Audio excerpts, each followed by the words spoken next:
Madness Podcast! The best of the underground! Make madness your ritual! Diabolical silence! A declaration of war! Defense of hell! For the mind! Void!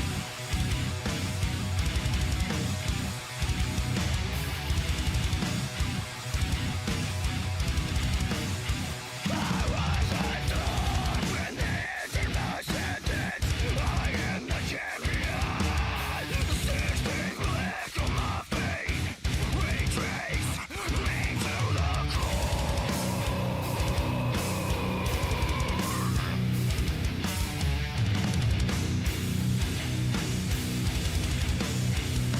Raise my head just once and feel no hate. Understand, I just need to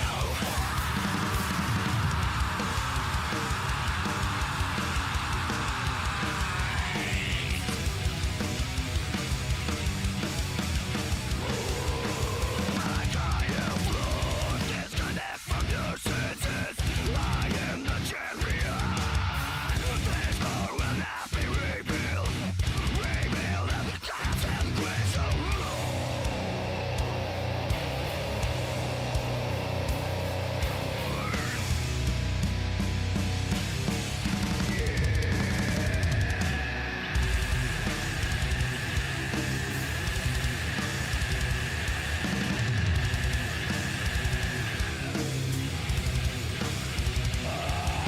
swing connected into glorious affair. Time's dimension never cease to fail itself.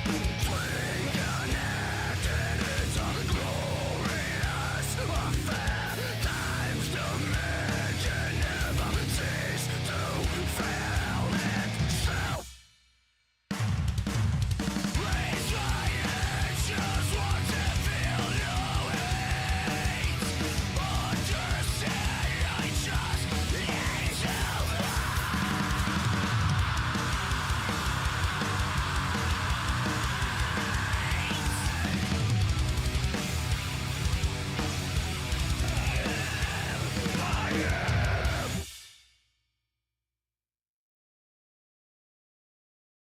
Oh, that's the funnest part about it all. You know, you plan on being ready for the show and something like that happens. Hey, do me a favor, check out Lowbrow Saints Tattoo Collective, 3500 Minnehaha Avenue, Minneapolis, Minnesota, 612-353-4755, Lowbrow Saints at gmail.com.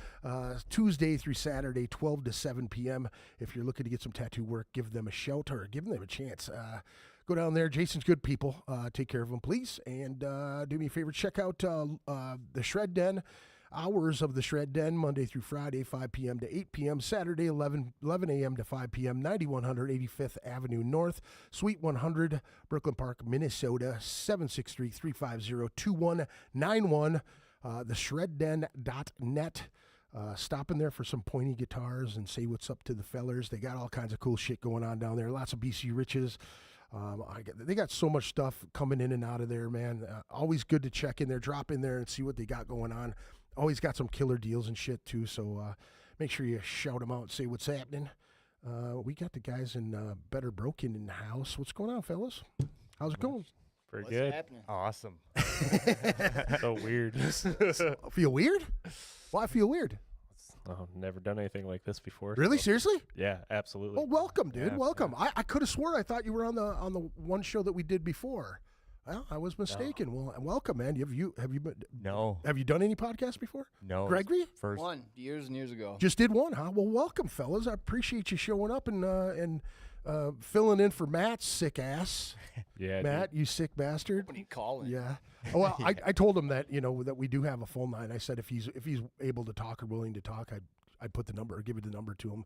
I told him to just text me and I'll shoot him the number and he could join us whenever and say what's up. Yeah, man, talk like that. He's got Dude, I heard him yesterday, and I'm like, are you dying? Like, you sound that bad. I was Really? like, what is happening right now? He's like, I think I got bronchitis. I was like, you have more than bronchitis, dude. Like, you just, I said, try if you Yeah. can. If not, like, because Gangrene, herpes, something like Yeah. that. No, I'm kidding. I'm kidding. Matt doesn't have herpes that I know of anyway. we know. Just kidding, Matt. Just kidding. Why don't you guys go around the table, say your name and what you do in the band? How about anyone can start? I'll start. I'm Greg. I'm the vocalist. Welcome. Spencer, I'm the drummer. Nice.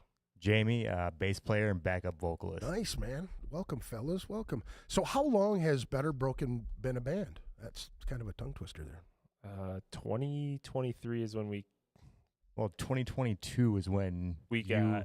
me, Adam, Phil. Phil, and Matt Yep. was when we first started. Yep, that was early 2022. I joined in, I think, May of 2022. Yeah. And then And- I hit the 2-year mark beginning of this month. Yeah. Oh, right on. And then we played our first gig in April 2023 Okay. at North Star Bar and Grill, and I I think think we were the closed. last show. I know. Yeah, I think Like we were ever at last- the place. Yeah. Oh, Yeah, I mean, they had flyers and shit up for like upcoming shows, like the next week, the next month, 2 months out, and 2 days after we played that show, we heard that it was shut down. Yeah. we're the last Yeah. one. Like- There was another venue too that we played at, and like what The Week later. Treasury. was that? Treasury? Yeah, Yeah, the we were like the Treasury. last show at the Treasury. Same too. neighborhood. Yep. Jesus, Like- do we have any clubs that we want to go out of Don't business? put or- us in there. Don't put us you in know? there. Yeah, we Fucking- shut down 2 places on Payne Avenue. Yeah. Yep. Better closed is what Yeah, you should that's fucking think. No, I Oh. mean, that's just one of those things. It fucking happens, man. What are you gonna do? Yeah. Now, Greg, you've been in the scene a while, right? How many projects have you done in the Minneapolis music scene or Twin Cities music scene? Well, first was Downcast. Yeah. That was 99 to, I don't know, we were off and on until about 2006. And then after that, I was in a band called Gash Blood. It's like a hardcore, I don't even really know how to describe them. They're more of a hardcore, like old school throwback type of band. And that was a good time. And then I was in another band called Earth Insight with Ryan Gwanzon and Ben Berg. Oh, That project lasted about 3 years too. So off and on since '99, man. it's been kicking around a bit.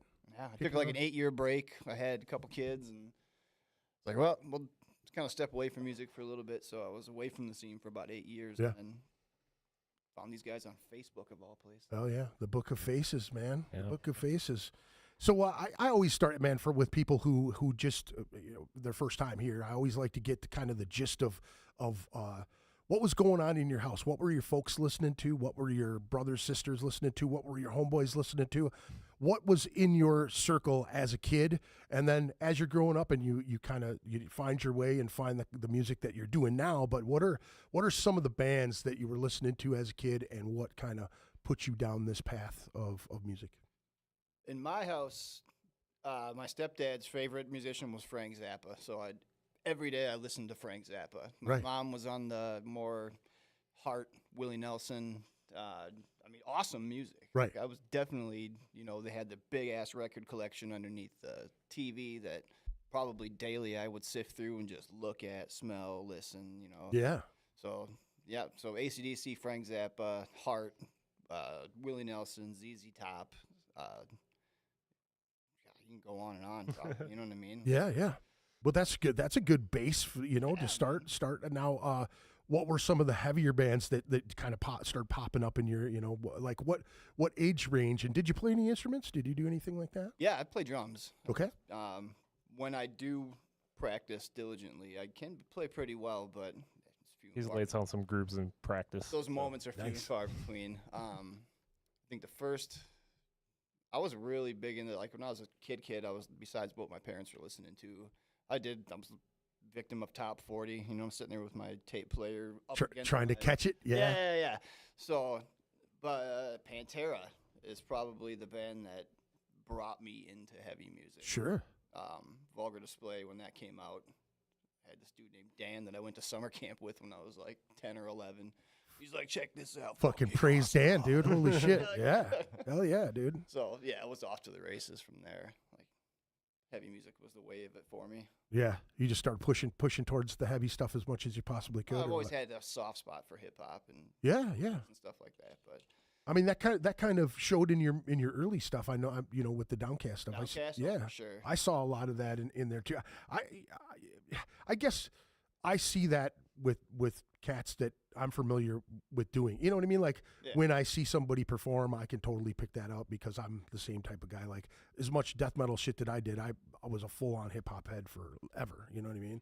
So all over the fucking place. I love it.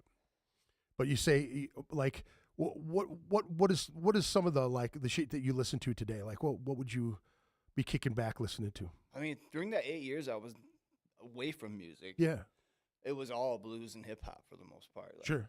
if I was- Were you still writing at all? I mean, were you writing? We're here and there, if I had the inspiration bit me to write something, I jot it down, but I wasn't real diligent about writing lyrics and what. Because I wrote lots of poems and shit when I was a kid. So before I ever joined a band, I was writing like poems. Everything always rhymed. Everything was always. Did you always finish them? That's always my question for people. Like, you know what I Yeah. mean? Like you start things. I get a ton of ideas. I have little snippets of shit everywhere. Yep. Nope. I'd always finish them. But I'd actually be really curious to dig up some of those old poems and see how corny they were. Those are always, you look back and go, what the fuck was I thinking there? Yes, for the longest time, you catch me in my kitchen sipping a glass of whiskey, cooking dinner, and listening to blues. Nice. Oh, yeah. My jam for a while. And then when I joined this band, I kind of discovered all this metal that I disregarded for the last decade. I'm like, holy shit, Yeah. it's not, went from new metal to, I got into Poison the Well and some of that early metalcore shit. Yeah. I had no idea this kingdom of bands was there waiting for me. So for the last 2 years, I've really dove into all the metalcore and the hardcore that's a little more modern. Yeah. Yeah, I really dig it. Hell yeah, dude. So many great bands. That's always cool when you take a break from things too, and you start, new bands start popping up in your own algorithm or your orbit. You know what I'm saying? It's refreshing, man. Yeah. You get a little bit of a break. You know what I'm saying? When you step away from it, I always go back to the older shit. You know what I'm saying? Like, Yeah. you go back and you're like, man, that's such a great album. I'm gonna listen to that 87 times. You know what I mean? There's a period of time where I kind of lived by the best new music is the old music I haven't heard yet. Right. You know what I mean? Yeah. Sometimes I still get in that mindset. Yeah. They just don't write them like they used to. Right. It hasn't gotten to the movie aspect yet for me musically. You know what I mean? Like now every fucking movie is either remade or it's Oh yeah. rehashed or it's been changed for some stupid reason or another. You know what I mean? Like they add. Kind of happening with new metal as we speak. Yeah. You know what I mean? Yeah. The whole resurrection of that type of music is coming to the forefront. And Dude, I feel so fucking old when I, because they always say, I mean, even my mom would say that things go in cycles, you know what I mean? And it's like, oh shit, I didn't think new metal would be coming back like that already. Am I getting that old? You know what I mean? Like, holy shit. You know? But how about you, man? Dude, I grew up in a Christian household. Okay. Listened to a lot of name comes to mind, Rebecca St. James, Hillsong, stuff like that. I don't even know if anyone knows what they are, but No, explain it. Explain it. dude, You it's got all time, shit. oh man, it's at this day and age, it'd probably be considered pretty corny, right? But kind of our parents kind of didn't want us listening to that stuff, and I mean Sure. nowadays are way more lax, don't really care. But grew up listening to a couple bands like DC Talk, Toby Mac, like a lot of these bands that just for some reason were big in the Christian scene or whatever. Yeah. And I always found myself gravitating towards the heavier side, like 1,000 Foot Crutch was awesome. Now, these are Christian bands? Yeah, Okay. still, yeah. Gotcha. So, and kind of when I was in high school, listened to Red a lot. And then one day, I remember this day. I will always remember this day. I was like, man, I want to listen to heavier stuff, really heavy. Yeah. So I was like, man, I'll download iHeartRadio, and then I typed in the Devil Wears Prada because I didn't know anything else, right? Right. I didn't even know Disturbed or Slipknot was a thing at this was back in 2012, Sure. right? So they came on. I was like, oh man, this is great. And then I remember a We Came as Roman song came on, and I was like, oh my gosh, what is this? This is amazing. I Right. need more of this music. So I Right. got obsessed with them. I didn't know like half these bands, and like since like 2014, I was like, man, I want to learn how to play these songs on the drums. Right. Like, so then I brought out my double kick pedal, Right. tried to mess around with it. Kind of got like really obsessed with it. Started learning a lot of songs like from like Wage War, the Amity Affliction. Went to like my first metal festival was Northern Invasion. I saw like Up at Wasco's or whatever. Northern Invasion. Oh, it's so, a bigger one. Yeah, Gotcha. so Disturbed was headlining, Rob Zombie was headlining. It was just completely just crazy, and I was like, "This is so awesome!" Like mosh pits are super cool. Right.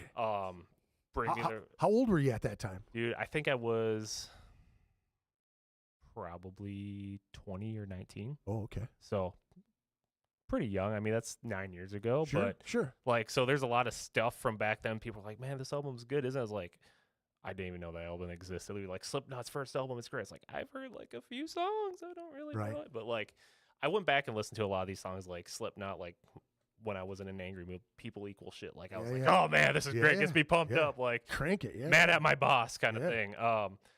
But yeah, just kind of now I listen to a lot of Bring Me the Horizon. Me and Greg like to throw bands at each other. Sure.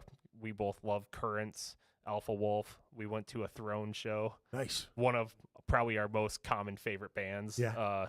Again, they came on my Spotify playlist, and I was like, So just like popping up as a yeah, I suggestion was or like, something? these guys I are could love that solid, shit dude. I'm like, nowadays. Greg, have you heard these guys? Like, every song's only like 2 minutes, but it slaps. Like, it's awesome. Yeah, yeah. And like, we went to the concert probably a month ago, and they were the headlining band, and they played every song they had ever written, and it was only a 35-minute set. That's And awesome too. at the end of the show, they're like, yeah, we're done. And it was like, they literally played every song. It was only like a half an hour. Yeah. It was great. Sounds like a deterioration show. Dude. Yeah. Those guys got like 78 albums and they're all like 5.5 minutes long. Oh, yeah. You know what I mean? That's ridiculous. The Locusts. You remember the Locusts?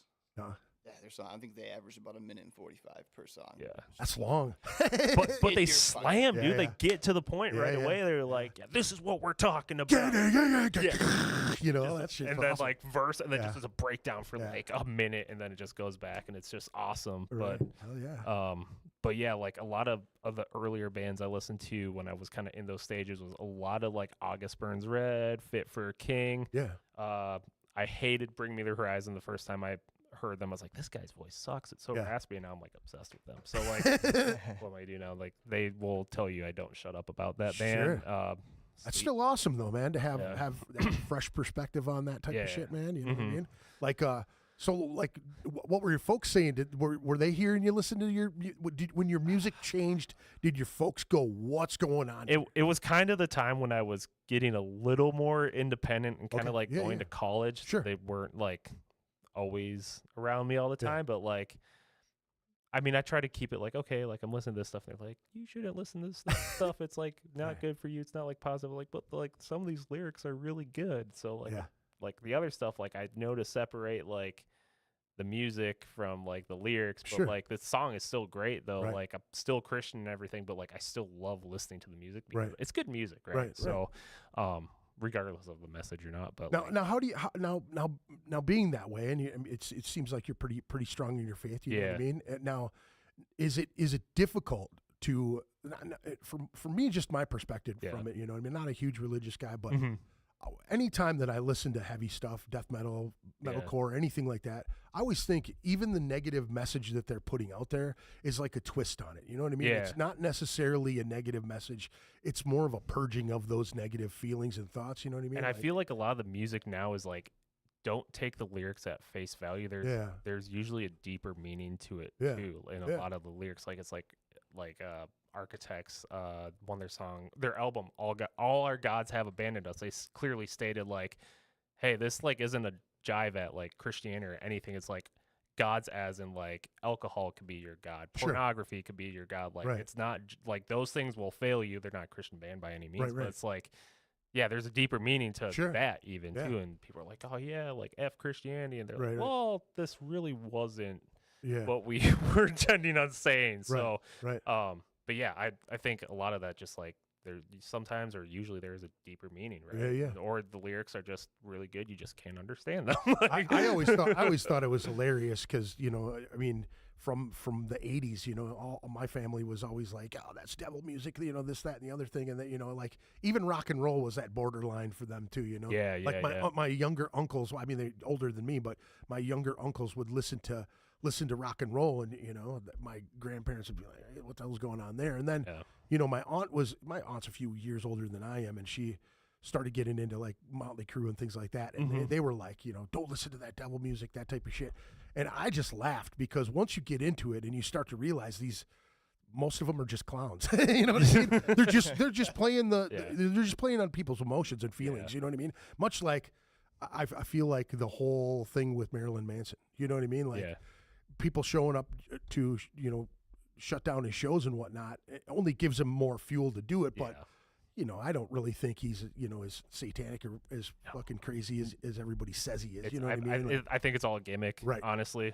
Right. So You have those bands like Mayhem. Yeah. You know what I mean? Like where they're not fucking around. Right. They're dead serious. Right. about what the hell they're doing, I still think that's still kind of a hokey deal. You know what I mean? Like, obviously they have the the fucking lineage to say that. You know, I mean, their main vocalist shot himself in the head. You know what I mean? They took fragments of allegedly took fragments of his skull and made necklaces out of it. Well, the rumor is they tried to get to the scene before. Oh, he did. Before authorities. Oh, he snapped did. That picture. Oh, he did. Yeah, that was fucking. That was Euronymous that did that shit. You know what I mean? That's It's wild, man. which you see that shit, and he was pretty much a poser too.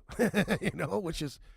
I mean, you hear stories of guys like Glenn Benton, you know what I mean? The guy who burned a fucking upside down cross in his forehead, took like 8 times to do the shit. And then you hear that he is actually a Christian, and that is just a thing. I always laugh at that shit because now I seen Deicide at the Milwaukee Metal Fest one year, and Believer was right before them. And Believer was like a hard thrash Christian band that I had seen at the New Union. Fucking absolutely love those guys, and they just crushed it. Yeah, we were throwing down just as hard as we were for Deicide. You know what I mean? Seriously. But Glenn's outside. You keep your religion out of my music and all this other shit. It's like, wait.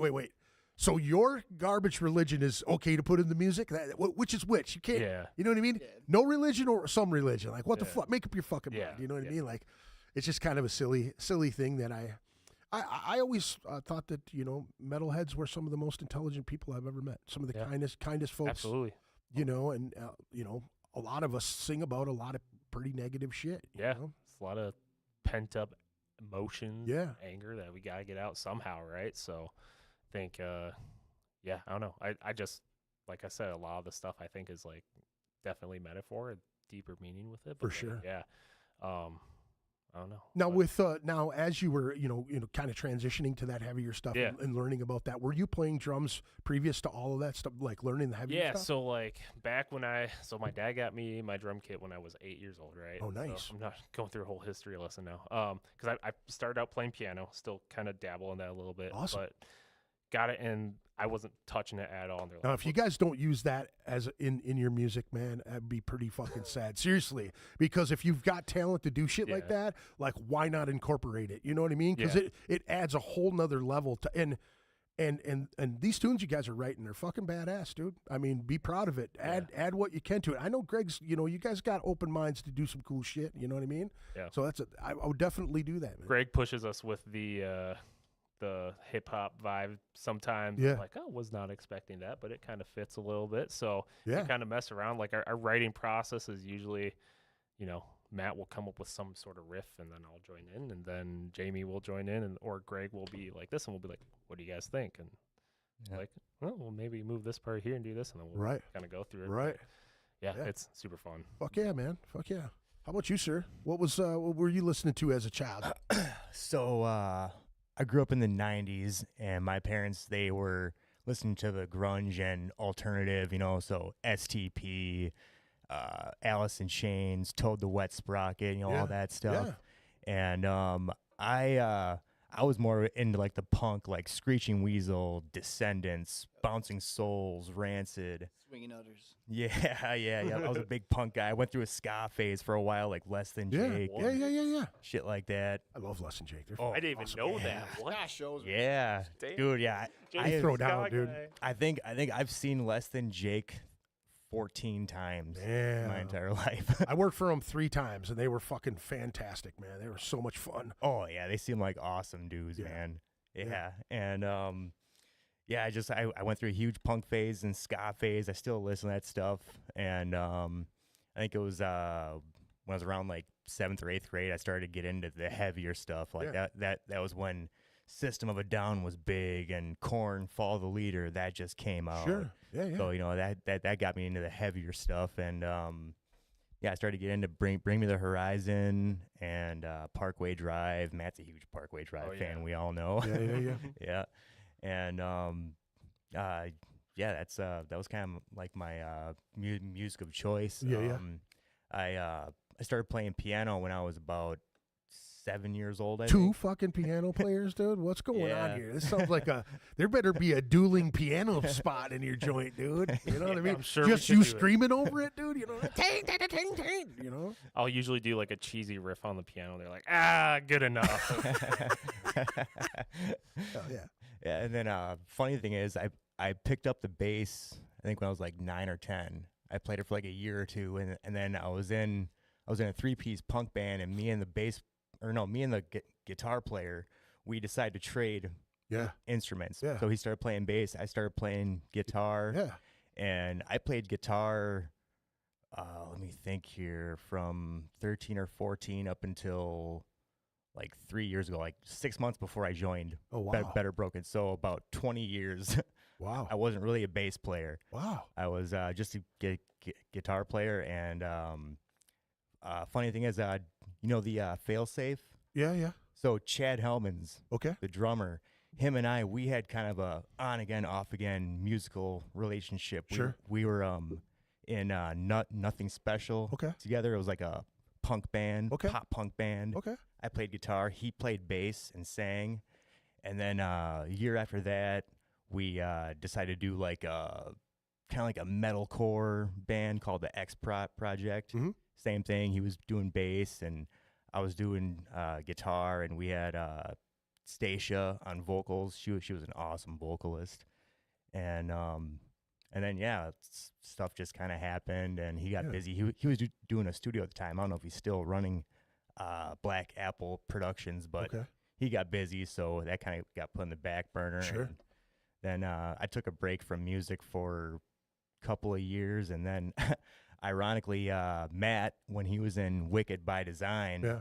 he was talking about leaving, and the other guitarist, Ben Travis, he was a buddy of mine. He was like, dude, you should come in and take Matt's place. And I was like, all right, well, I'll talk to Matt, I'll hit him up, and I ended up taking his place for a little bit in that band, and it was cool. And then a couple of years later, I heard he was looking for a bass player, and like I said, I was playing bass for about 5 or 6 months at that point, and Right.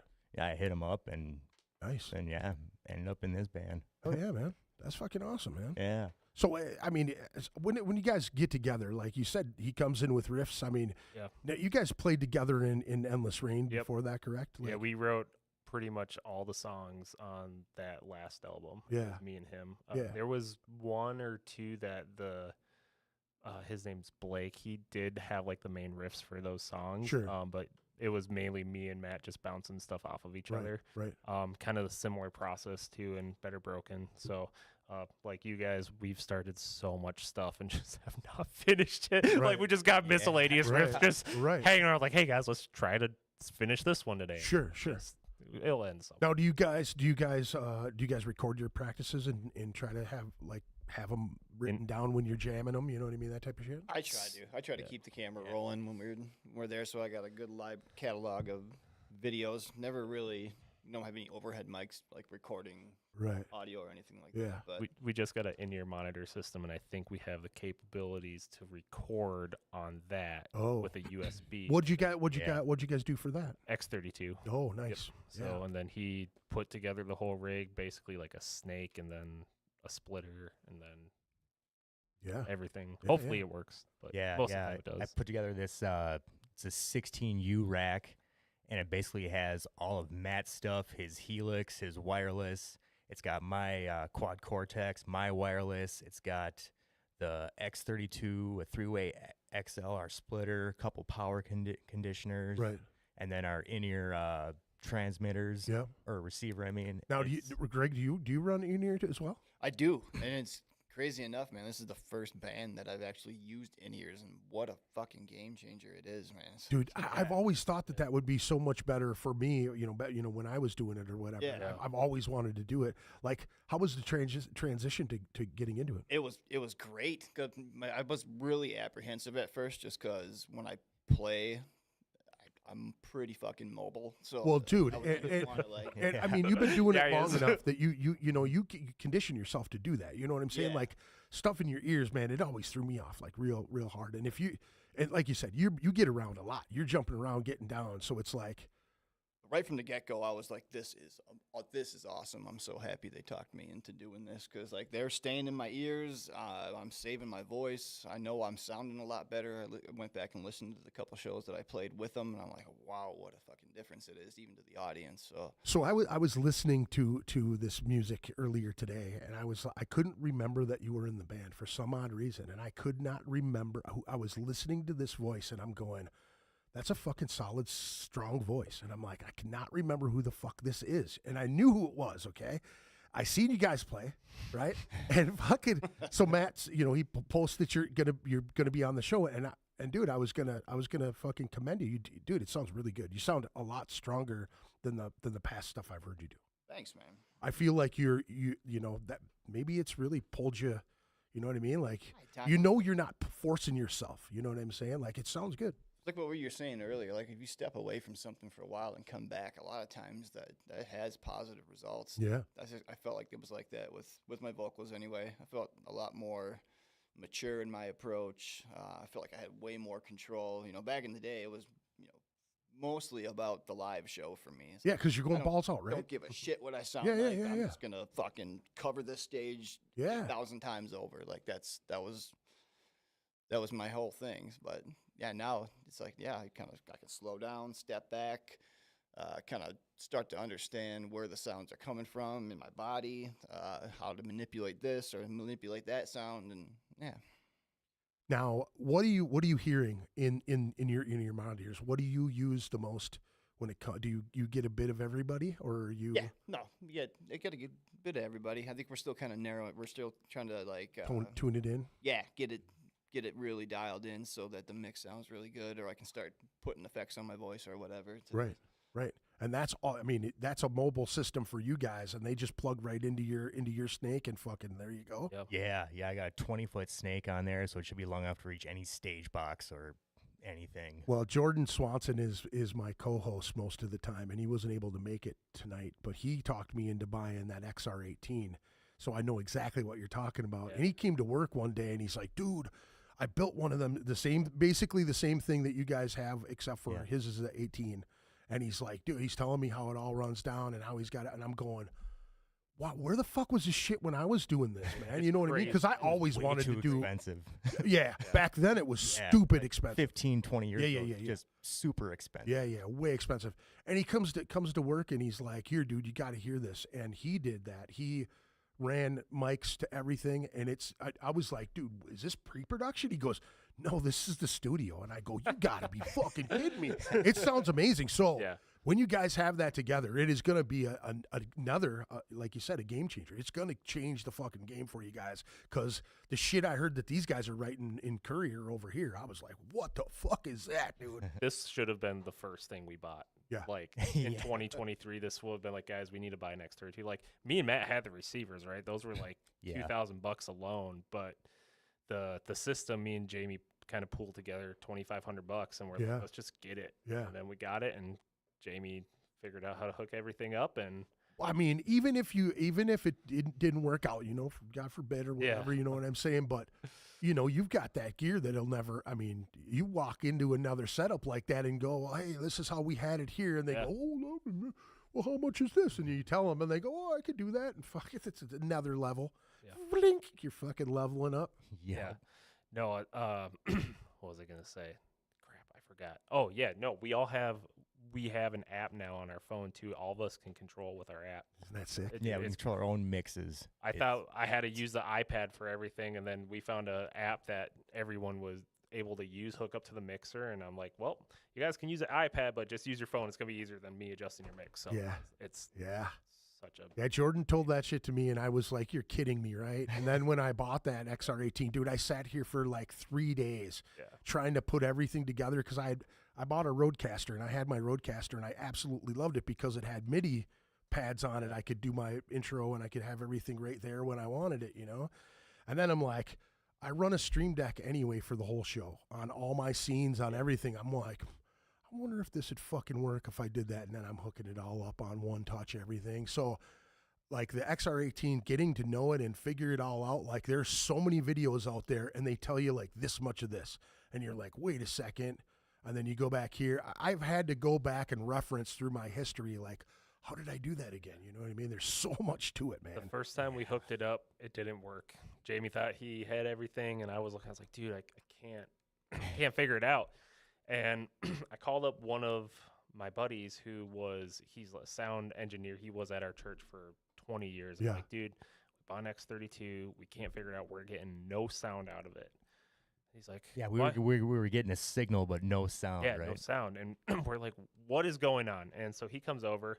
It's a And- Matt's dungeon with titty pictures. Yeah, Slipknot pictures, pentagrams, is the whole 9 yards. Titties. Yeah. and Did he say anything about it? No, Was he, like, he was cool. It's not his first time "Oh, working that's with a good. local That's band, good. but That's good. um, That can be some culture shock right there. Yeah, you know what I I'm know. saying? Like, Spencer, I never knew. I don't pay attention to that. Yeah, just You just block start the titties, blaming but Matt.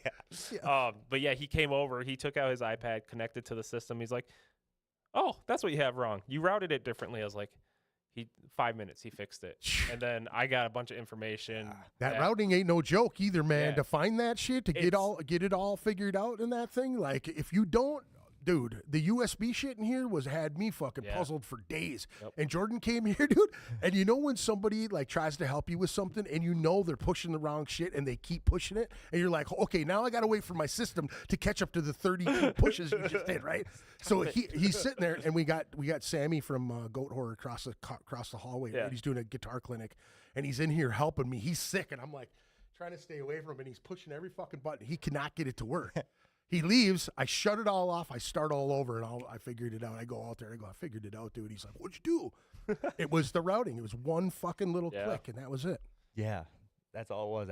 I had all the inputs routed right, but I think the outputs were on analog when they should have been on digital or something. Yeah, like that. auxiliary. We're using a mix of auxiliary. I plug directly into the system. All of them are using wireless packs, and they're split, so they're running the mono. No, Yeah, mono. So they're panned, so we can use 2 packs per one receiver. Oh, Then wow.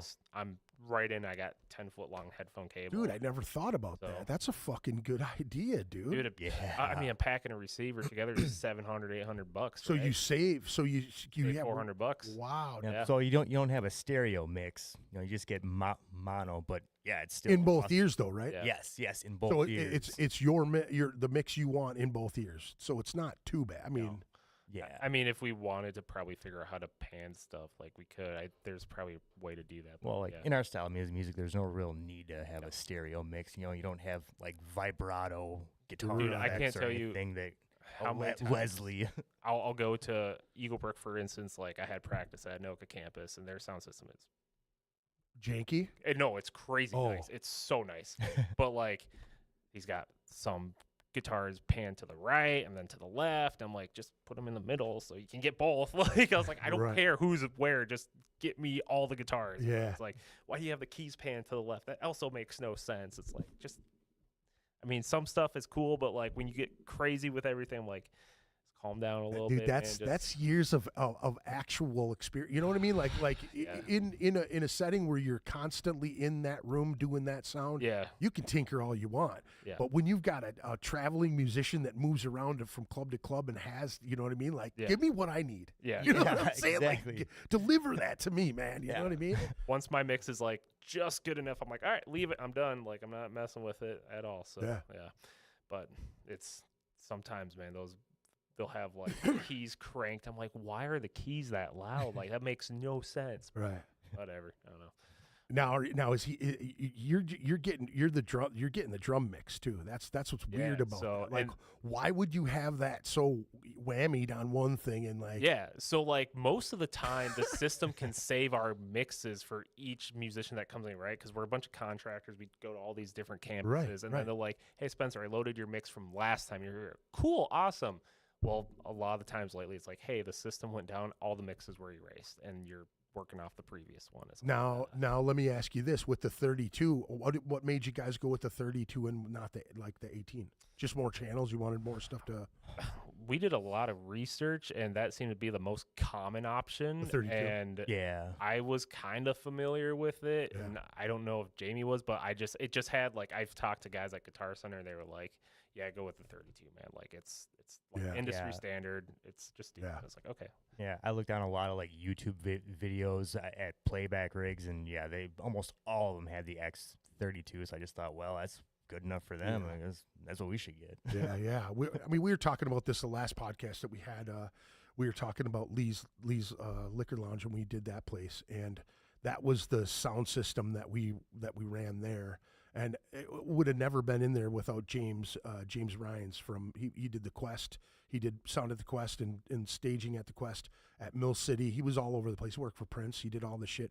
So when he came in and he brought that 32, it was a fucking total night and day thing, because us older cats are used to the analog shit. Yep. Everything's analog Yeah. now.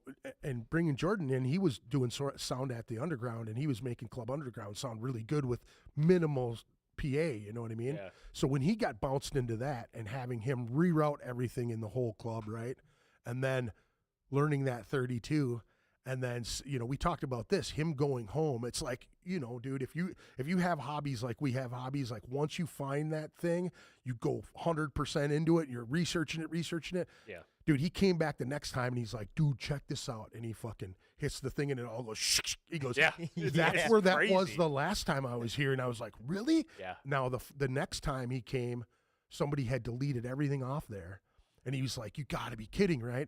So I don't know if you know Anthony Columbus, but Anthony Columbus travels around with a lot of big national death metal bands and shit.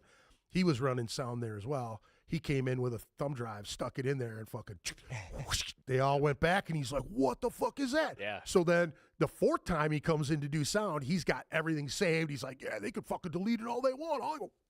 And he's like, he's got the the janitor keychains. Let it go back and shit. yeah. It does the same thing on the iPad too. You'll select trails, it'll go like, boop, boop. It's like, oh, it's just digital because it's a rack. But Yeah. the physical version of it's just watching those sliders go like, it's Yeah. like, whoa, that was Yeah, cool. So do you guys have a big rack? Do you? Yeah, Dude, he you just guys bought have one. a big rack. Oh I had to do it once. Dude, I do that all the time at work. The huge warehouse. You go, oh yeah, echoes through the whole through the whole place. You'll Who just, was that? you'll just hear one dude in the background going, oh. Hilarious. I'll drive by people on the fucking forklift. Love it. That's hilarious, man. I don't know. So yeah, I just started. I mean, Jordan talked me into the shit. It's you have those tech friends that say, dude, this is the way you should go. And I watched him, work that 32 over in Lee's, and I thought it was the coolest. And then, like you said, industry standard. I started seeing him everywhere, and I was just like, wow, Yeah. this is really the way to fucking go, man. You know. So I'm really happy that I bought mine. Fucking yeah, I was panicking because I had no idea how I was going to add. I had a phone line on my Roadcaster, and I could come in and out with a different bunch of shit. Once I got into it, man, like I said, once you get cooking on something, you're just hyper focused. Dude, I like building. I just built a server, like a movie server for home, Oh, cool. and a Raspberry Pi, and it was like learning all of that stuff was just like learning tech shit, music shit. It was just like, oh, and you get to that spot where you hit a fucking wall, and you're like, I've tried everything that these people have showed me, and I have no idea what the hell they're talking about. And all of a sudden you go, oh. You go back into it, and now you're 5 steps ahead, and now you hit another wall. You're fuck. Yeah. Fucking hate this. I'm out of here. Yeah. I'm done with this. So I mean, like now, obviously, game changer in ear monitors, that type of thing. Now, so you guys are pushing to do. You guys writing new material. This is how old is this stuff that we're playing tonight? We released it about a year and a half ago, I think. You guys wrote it before I was like. These are when I joined the band. They had like 7 solid songs ready to go. So like the first 3 months I spent just kind of writing lyrics and trying to get, what they had into play. So I don't know when you guys. 2022. You wrote. Matt and I wrote Tundra, the song, back in 2020. Oh wow! And that was going to be the leading single off of Endless Rain's next album, right? 'Cause Right. we were going to write that. Well, you guys had that material, had a bunch of material ready to go, and then Mike basically he moved out of town and stuff for his wife's condition. Yeah.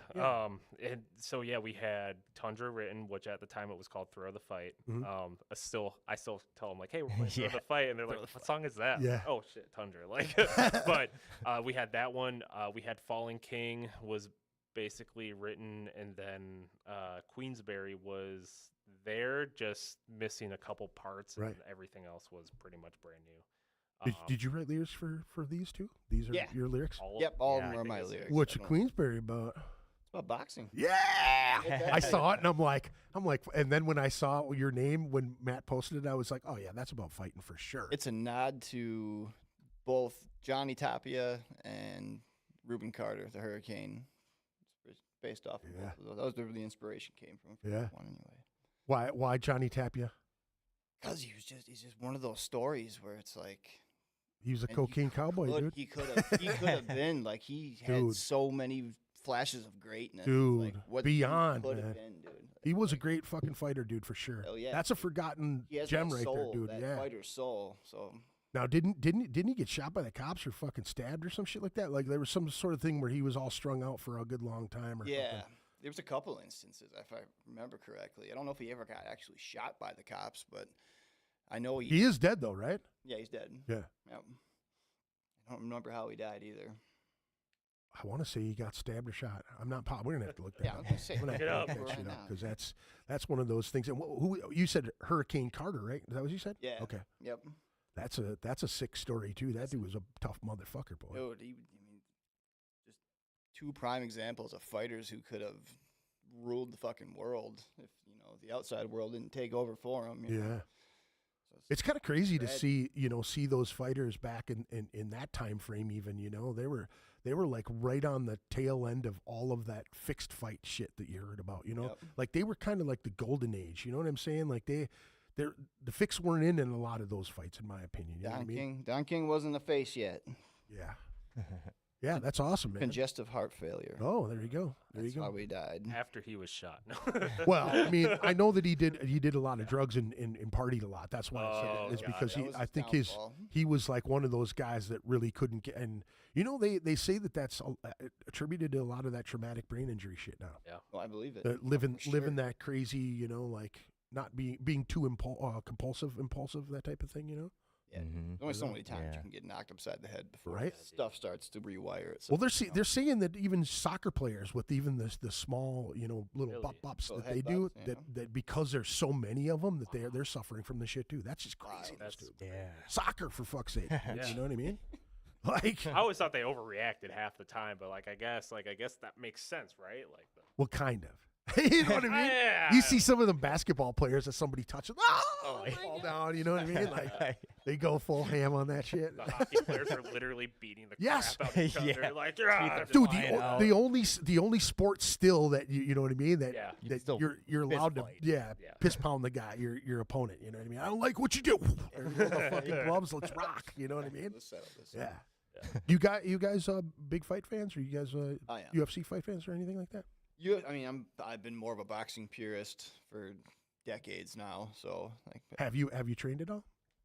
here and there, nothing serious. You know, just kind of learning Yeah. the basics or Yeah. you know, conditioning for that purpose, but never to like spar or like actually get in there and fight. But to be ready in any situation, you know what I mean. Oh, yeah. I think they should be teaching that to kids. To be honest Oh, with you, you know what I 100%. mean. Like, if anybody can throw a punch, it's kind of like Texas in a point. You know what I mean. You going to go rob somebody in Texas? Probably not, because you get shot No. right up real quick. You know what I mean. And it's one of those things, man. You got these ready to roll. How many people really want to get punched in the face? A lot of people think they do. They're all tough until they get socked in the mouth. You know. Yep. I was actually talking to my coworker about a statistic that I saw, and I don't remember exact pounds per square inch, but a person who's never thrown a punch, pounds per square inch, to a person who knows how to throw a punch and can throw a solid punch, it's like hundreds of pounds per square inch difference. It's really like really seriously big, way more than you'd even think. And then I was telling him I watched a thing with Boss Rutan. And Boss Rutan, they had the ballistics gel and the sensors underneath the ballistics gel on a dummy, and they had him punch the dummy, and then they had him kick the dummy, and each one of those, the damage, the amount of force that he inflicted on that dummy. One was like getting hit by a car at 30 miles an hour, and the other Holy one was fuck, like it's 80 big. miles an hour. Oh my god. Yeah, dude, and you know, In a small spot too, it just like dude, oh. yeah, and then them got, you know what I mean? You see them cats that can hit that fucking hard, dude? No way, not a chance, dude. Take that punch for that matter. Yeah. You know what I mean? Oh yeah, dude. I mean, there's so many good fighters out there. You know what I mean? You think of how many solid shots. Logan those- Paul, Jake, I'm just kidding. So I've always been as a purist. I've always had an appreciation for I enjoy the guys who go out there and knock people out, but I even more than that, I enjoy the guys who go out there and do the dance. You know, half their game is to not get hit by that. See, punch. but That's you're what I like. Where dude, now? that's the coolest thing, you know, that someone could say. Honestly, that's the coolest thing, because you really truly are a purist. You're not there just for the show to knock people out. That's why I love jujitsu so much too, is because, you know, you don't have to be the biggest guy in the fucking room. You just have to be able to be patient and wait for that spot and just wait for them to make a mistake, and it's over. You're choking the piss out of that dude or breaking his arm off. You know what I'm saying? That's why I love that thing so much. And you see, you know, crowds will boo those type of fights, and I love to see that shit, Yeah, man. me too. You know, when you can slip and dodge and move and duck and fucking get out of the way, dude. That whole rolling style, dude, where you're just sliding shit, dude. Slick. There's rhythm to it. Yeah. And it's like catching that rhythm is like such a joy for me. Well, you know, like even in football, you know, when you're tackling, they always say pay attention to the person's hips and their feet. You know what I mean? Like, you want to make sure not their fucking the juke move. You know, you're paying attention to the center so you can see which direction they're going and follow that instead. You know, like that's a trip, man. You see these dudes are straight killers, man. The good UFC tomorrow night. Yeah, yeah, that's right. Patty, right? Yep. And Michael Chandler, and then I can't Diego something or other. He's coming up. He's the Hispanic dude with the mullet. He's Oh, yeah, I know what you're talking got the about. weird tick. Yep. Got that weird, got some weird tick to him. I don't know what it is exactly. But In the last 5 years, I really started to watch UFC and jiu-jitsu for that. When bringing up jiu-jitsu, like I particularly have paid attention to fighters who that's a big part of their arsenal. And yeah, I learned to appreciate that ground game so much more. Man, it's like I'm thoroughly entertained by it. I knew a lot of really good wrestlers in school, and people that I knew that were fucking solid wrestlers, dude. That, you know, as much as like my brother and I had messed around in the boxing gym and shit, they always laughed because they're like, you can't box on your back. You know what I mean? Like, I tie your legs up and throw you to the ground. You're not gonna. Fuck you gonna And you don't have all the power that you would on your feet. You know what I mean? You're not being able to get that switch. You're just throwing your arm. and You know what I'm don't saying? What angle to go? What angle they're coming from? and Yeah. How you gonna counter that? Yeah. You don't know what the hell you're doing. Well, that's smothered too. You know what I mean? When you're keeping somebody so close to you that they can't do anything, and those little tic tacs, you know, little pippity pops, you know, if you can survive that shit, you know, you can put it on them, you know. What book were you reading, Greg? Boxing. You were reading it on the bus. Oh, it was Mike Tyson's biography, Oh yeah. which was amazing. actually. Have you ever read Undisputed? I have not. Mike Tyson's book? I have not. Yeah, I think he made it into like a Broadway thing too, where he went and did like spoken word. I seen that where he told a lot of stories and shit. Yeah, yeah. All I those saw stories that. come from that book. and Okay. I highly recommend that book to anybody who appreciates boxing in general. Yeah, got such an interesting story, and like how Very. Customato and his family took him in, and like wasn't there like an older lady that really took care of him too, like in his early years. Yep. I forget the hell her name is. Well, Cuss's wife also did for a long Right. time too. But yeah, no, there was a lady in the interim. I don't remember much about her though. I know there's another boxer, like a European boxer that had a story just recently, and they like either trained together. Or he was one of Tyson's sparring partners. He was a professional fighter as well, but he was like either Irish or UK fighter, and he came out with a story saying that Mike, when he was younger, would talk to this dude's mom and never met her, and then when he got famous, he picked the dude up and they flew to Europe to meet the dude's mom. Yep. No, And it's in the book. Yeah, she gave him like a bunch of like a care package from Europe and like snacks and whatnot, and the dude was saying, he's telling the story, and he's like, saying, I was fucking crying because the dude, like, he never met my mother, and walks into the room and they hug each other like they talked on the phone and shit. That was all they did. But he said when he got famous, that was the thing. He went over there to talk to her and see her. That's cool shit, man. Yeah, dude, he's a fascinating guy, all around. Straight killer, dude. In his early days. Oh my goodness, man. He's like, he wants to eat your children and shit. He straight said that. That's pretty awesome, man. We had a lyric in Queensberry, and it was supposed to have "I am still undisputed" at the end of the song. We totally forgot to put it in there, and we had already I almost went back and did. we wrapped it up too, and we're like, is it worth it? Is it not? Because we actually printed it on the back of our long sleeve, and it says that, but that is actually not in the song at all. Oh wow. Yeah, so I don't know, but it's That's cool. a little it's tidbit, man. It's a great Yeah. lyric though. Like, Tidbit, I yeah. am still undisputed. Like, Yeah. freaking I love it. Yeah, They and if came up with if that. you're a fight fan and you know what that means, that's the real deal, man. So my grandfather's a huge boxer. I heard stories as a kid. I didn't get the chance to talk to him about it when I was a kid. He was a drinker. He didn't really, He didn't talk about the war. He didn't talk about any of that shit. Yep. And when my grandma was sick, it was like I was in my 20s, and I went out to the cabin where my grandparents were at. My grandma was sick, and she was around cooking and hanging out and whatnot. And my uncle says, "Did you know that your grandpa fought Rocky Marciano?" And I went, "No fucking way." And so I go out there, and I'm sitting around a fire with my grandfather, and I'm talking to him, and I said, "You fought Rocky Marciano?" And "Yep." And I said, fuck? "How was that?" I go, I go, "This guy was the," and I start rattling off, he's the undisputed guy ever. He's the hardest hitting motherfucker, da da da da da. Yeah. One of the baddest dudes ever to do the fucking thing. You know what I'm saying? Undefeated, 80 something. It was like 80 something fights or some crazy shit. Like it was crazy amount, and he just crushed everybody, right? So I'm asking my grandpa, I'm like, "Did you hit him with everything you got?" He's like, "Oh yeah." I said, "How long do you last?" And he goes, "I didn't go out for the second round." He said he hit so hard that he was like, "I didn't know where the fuck I was." Yeah. Jesus. But you know what I mean? Like, my grandfather fought this guy before he became a pro and fucking in the military.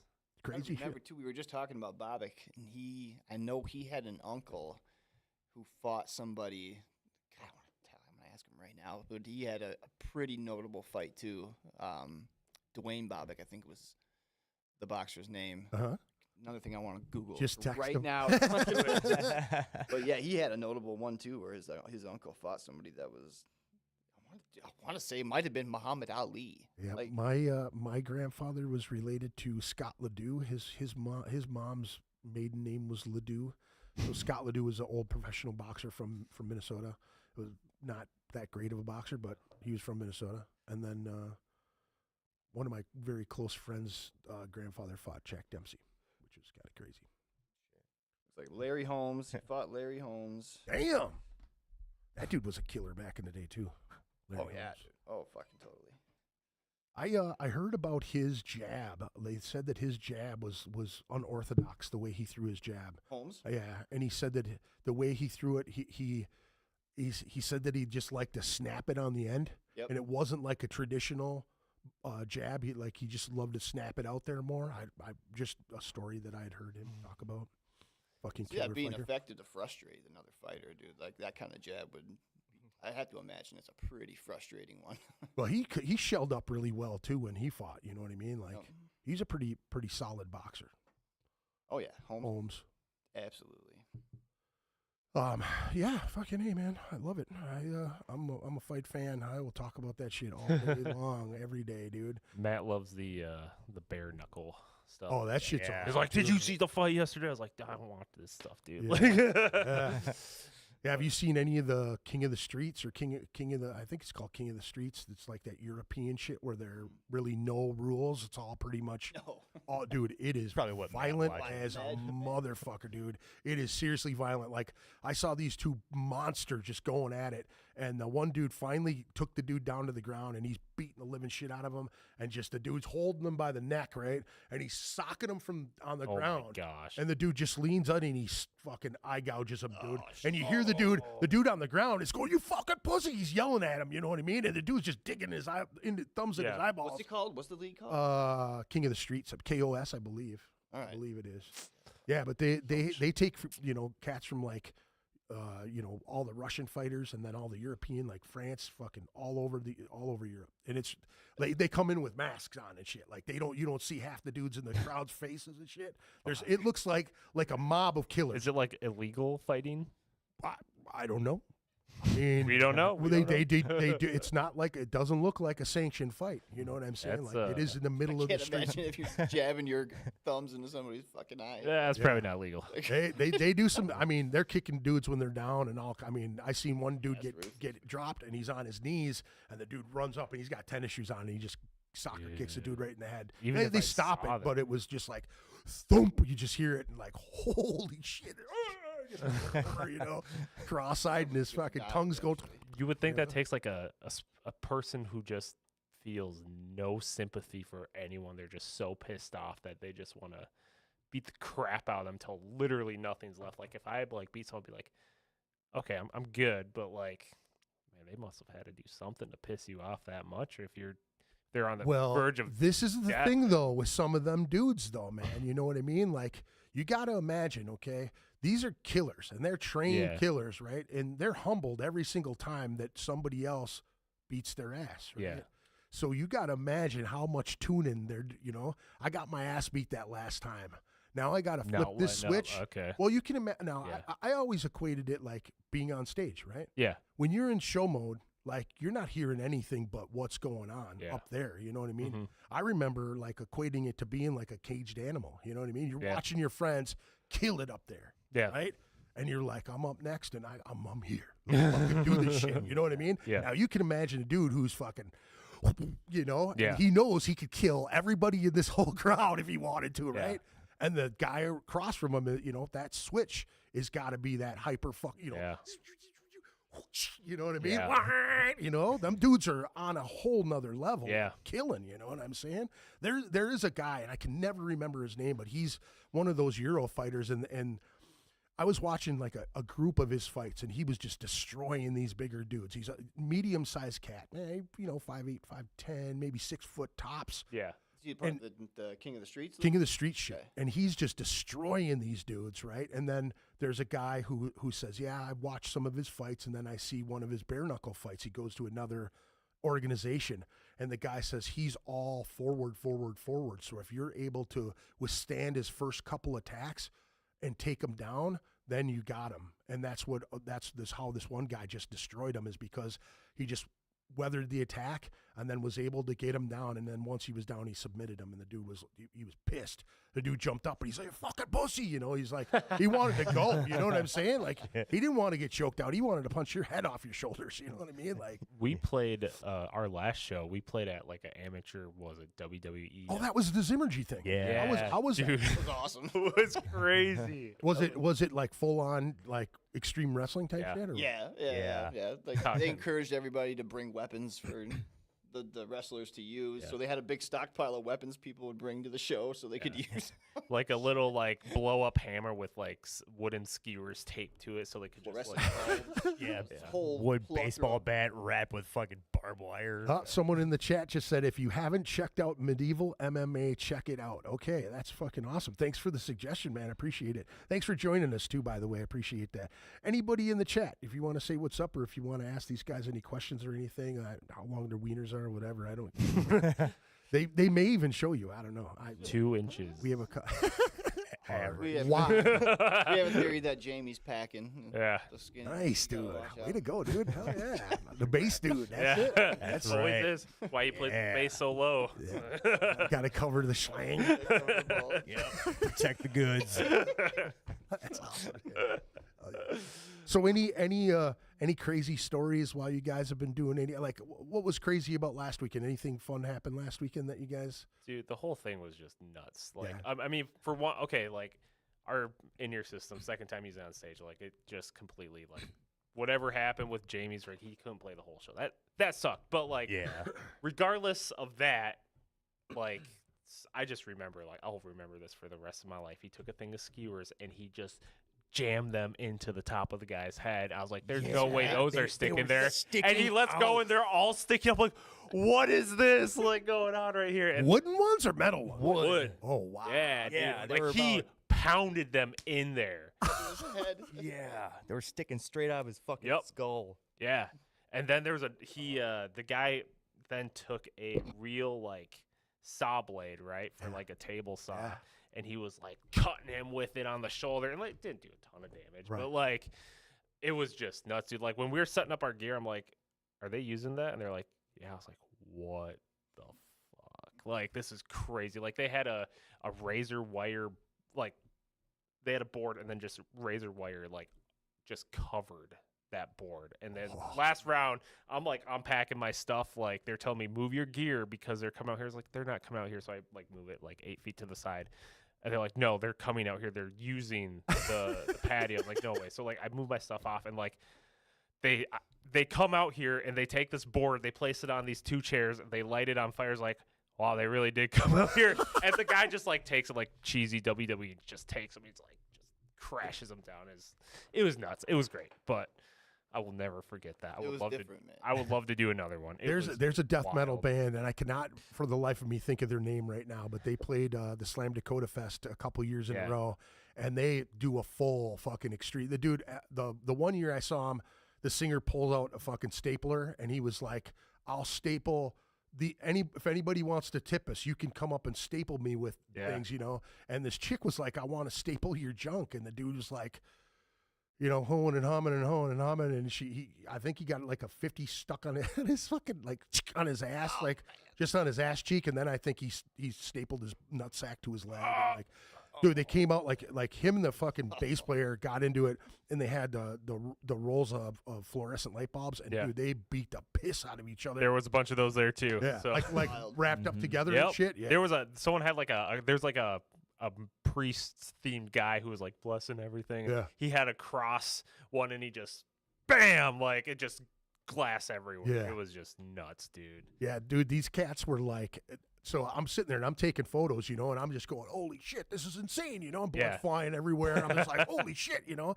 And all of a sudden the bass player comes over and he's got like a case of beer and he's like handing beers out in the crowd. And one dude grabs a beer and he fucking opens it and he throws it at the dude. And I thought, what the fuck is this dude doing? You know what I mean? Like, whoa, these guys are really at it. Now, he was a plant. And they were like, they went back and forth, and the dude jumped out. You want to go? And he's like, come up here. I'll kick your fucking ass, right? So he jumps up on stage, and then they all jump on the dude, and they throw him back into the crowd, and he's bleeding and shit, you Yeah. know? And I'm like, wait a second. Did that just fucking happen? Yeah. I'm looking and I'm holding my camera like, fuck, dude, you know, Let's this is figure out who this crazy. is. I want Yeah. to see this band. Yeah, I'm gonna have to look it up. You talking about getting your money's worth? Shit. Yeah, they kill too. They're really, really fun. There's Good stuff. A lot of stapling to the skin during that fight. That's Too. They right, yeah, they they were did. stapling Yeah. dollars to him. I forgot about With the that. hammer stapler or with the clicker? squeeze, like Yeah, the yeah. gun Yeah, stapler, whatever. Yeah. Just like Yeah. like it just that was just funny. That's just so reaction. crazy to me, dude. You know, that's so crazy to me. Kayla Singer says, "Hey, that's my brother." Hi, Kayla. Ashley has a laughing emoji. I think that would be your lady. I think. Schultz? Yeah. Yeah, that's. Thank you for joining us. Appreciate it very much. If we're too offensive, that's just the way it is. It'd be worse with Matt here. So but. Yeah. Well, the last weekend's podcast was pretty out of hand. Somehow the prolapse got thrown in, and it was like he said it's like subliminally, and I went, "Are you talking about a prolapse?" And he's like, "Yeah." Yeah. And all of a sudden, it went around the room, and we were talking about it for 20 more hours after that.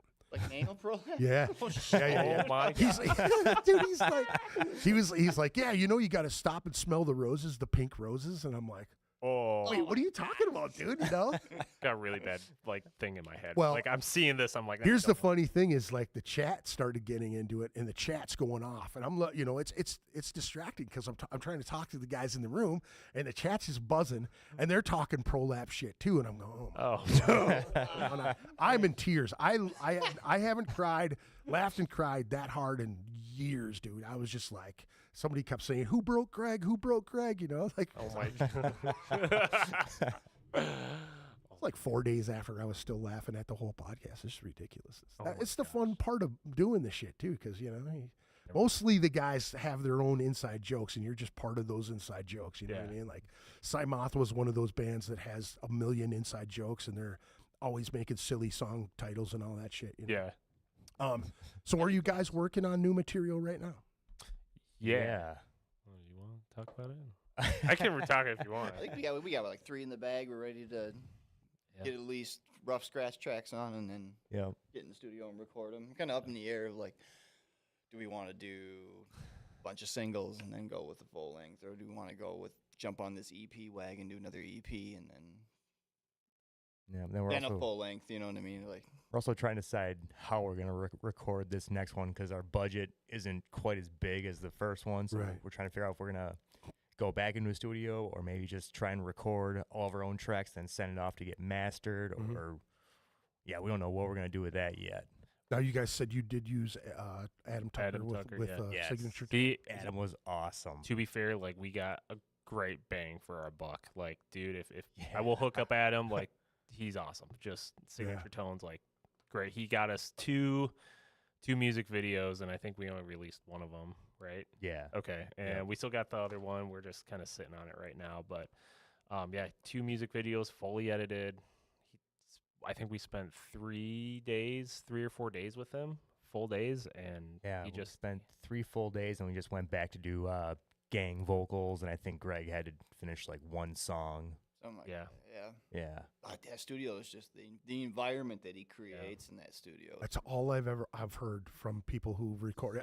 So It's either Will Miravellis or Adam Tucker. That's the two folks that when bands come in here, Yep. those are the two engineers or producers that people use really in town. It's kind of crazy because you hear their style in every single album that they do. You know what I mean? So I'm always like really intrigued because people will say, yeah, dude, I didn't even use my regular amp. Like this dude had all the fucking Yeah. amps there, like all the great sound. he's got Yeah, that's everything. Adam. That's what I heard. walls and Yeah. walls of vintage to modern. Like, it's And he probably knows the sound Yep, of every he one does. of them. Mm-hmm. I told him like I want to mess around with like a loosely like tune snare, like because that's what I think it'd be great to record a metal album with like kind of the rig I use at like Eagle Brook, cause just give it like that big sound. But he's like, yeah, dude, we could totally try that for the next one. I'd be like, yeah, dude, I'm down for it. Like, let's do it. So, Yeah, like I remember I told him I had a Ampeg A10 that I just bought and I wanted to record with that. And he goes, oh, I got like 2 or 3 A10s. You really want to bring that? I got a Mesa Boogie. I got a Mesa Boogie 410 with a 115. I Yeah. got this A10. I'm like, well, fuck, I don't need to bring that 150-pound fucking cabinet. Yeah. Yeah. Hell no, I'm going to use yours, bro. Yeah, dude, that's what's so crazy about it. You know what I mean? When a guy has that type of gear like on hand, come on, man, that's It's cool shit, nuts. man. Yeah. You can just imagine the collection that you know what I mean. so much money, Yeah. like in probably- there. He's got a solid bell brass snare too, and I thought it was wood, and I picked it up. I was like, thing's like 30 pounds. I was like, damn, dude. And he's like, yeah, man, I got that thing back. He has like a whole story for it too. Yeah. I'm just like, dude's awesome. what was that mic that I used? You used SM7B. Yeah, I mean, I've recorded quite a bit in my life. Yeah. And this is the first time I actually had a microphone I could hold if I wanted to. Right. Or I could, I Did didn't you? have to stand behind. Oh, yeah. I didn't have to stand behind the screen. I could, like, really get into it Yeah. however I wanted because that dude had that gear. Yeah. I got to sing the first time I'd ever used one of these SM7Bs was one of Prince's from Paisley Park. Really? Yeah, because I knew his property manager, good friend of mine. Yeah. Well, we grew up together, so it was like we got to use his fucking tour bus for like just a local show. Nice. Dude just shows up, throw your shit in the bottom back here. I'm like, what the fuck is this? We drive to Dean's Tavern on Rice Street. I'm like, dude, we got Prince's fucking tour bus out front, dude. Yeah, like we got done with the show, we went and did blow on fucking Prince's tour bus. It was retarded. Oh my gosh. Dean's- Ridiculous. I'm Dean's sorry, I used the wrong R word there. Yeah. Is Dean still there? I don't think so. I think it's something else. Played one show there. Yeah. And I remember liking it a lot. That was a fun place, man. I really, so many damn clubs from back in the day I wish were still around, Like, you know? Lee's especially. Yeah. Like, Lee's was such a great spot. Yeah, it was a fun spot. It was only getting cooler, too. That was the sad thing about it is right when it closed was kind of I was on vacation, dude.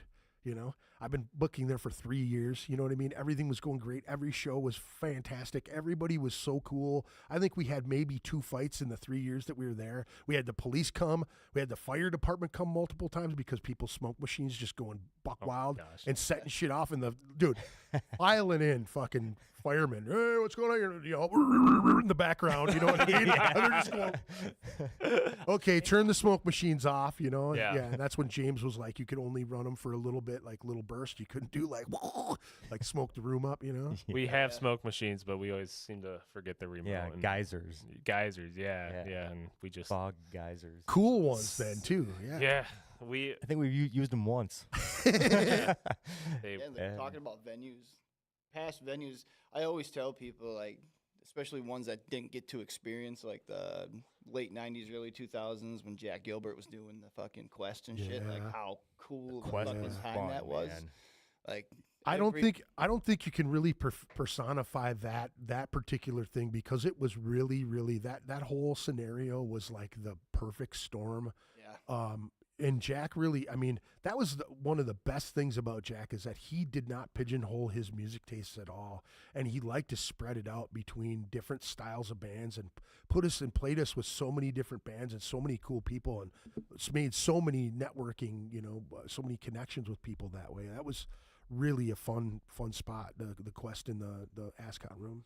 That time period in general for local metal was Head Charge kind of burst this bubble that, like, it was just such a wonderful fucking cool time to be networking and playing those shows, man. It was something else. I just actually watched Sublevel at the Quest. came and went. Yeah, it did. Yeah, it did. Just like some random video that popped up. Yeah.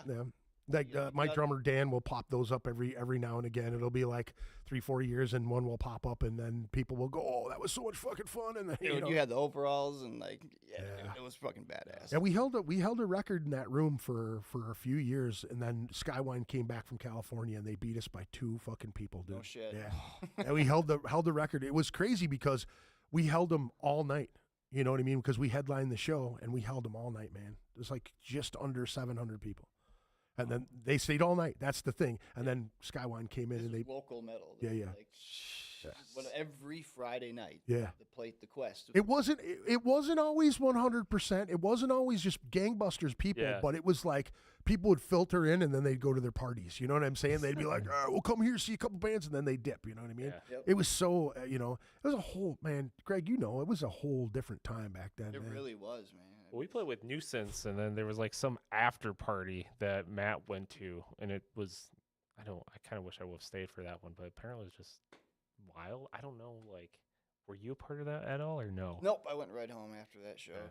That was the Jersey show, so I was like 2 Yeah. miles from home. Like, I mean, who would? Yeah, down on the gauntlet too, man. That Yeah. area is fucking, you will get Dude, pulled Concord over, is like the dude. greatest way to Yeah. describe it, a gauntlet. It is, man. Yeah. I From bartended 494 all the way up, dude, Yep. to 52, dude.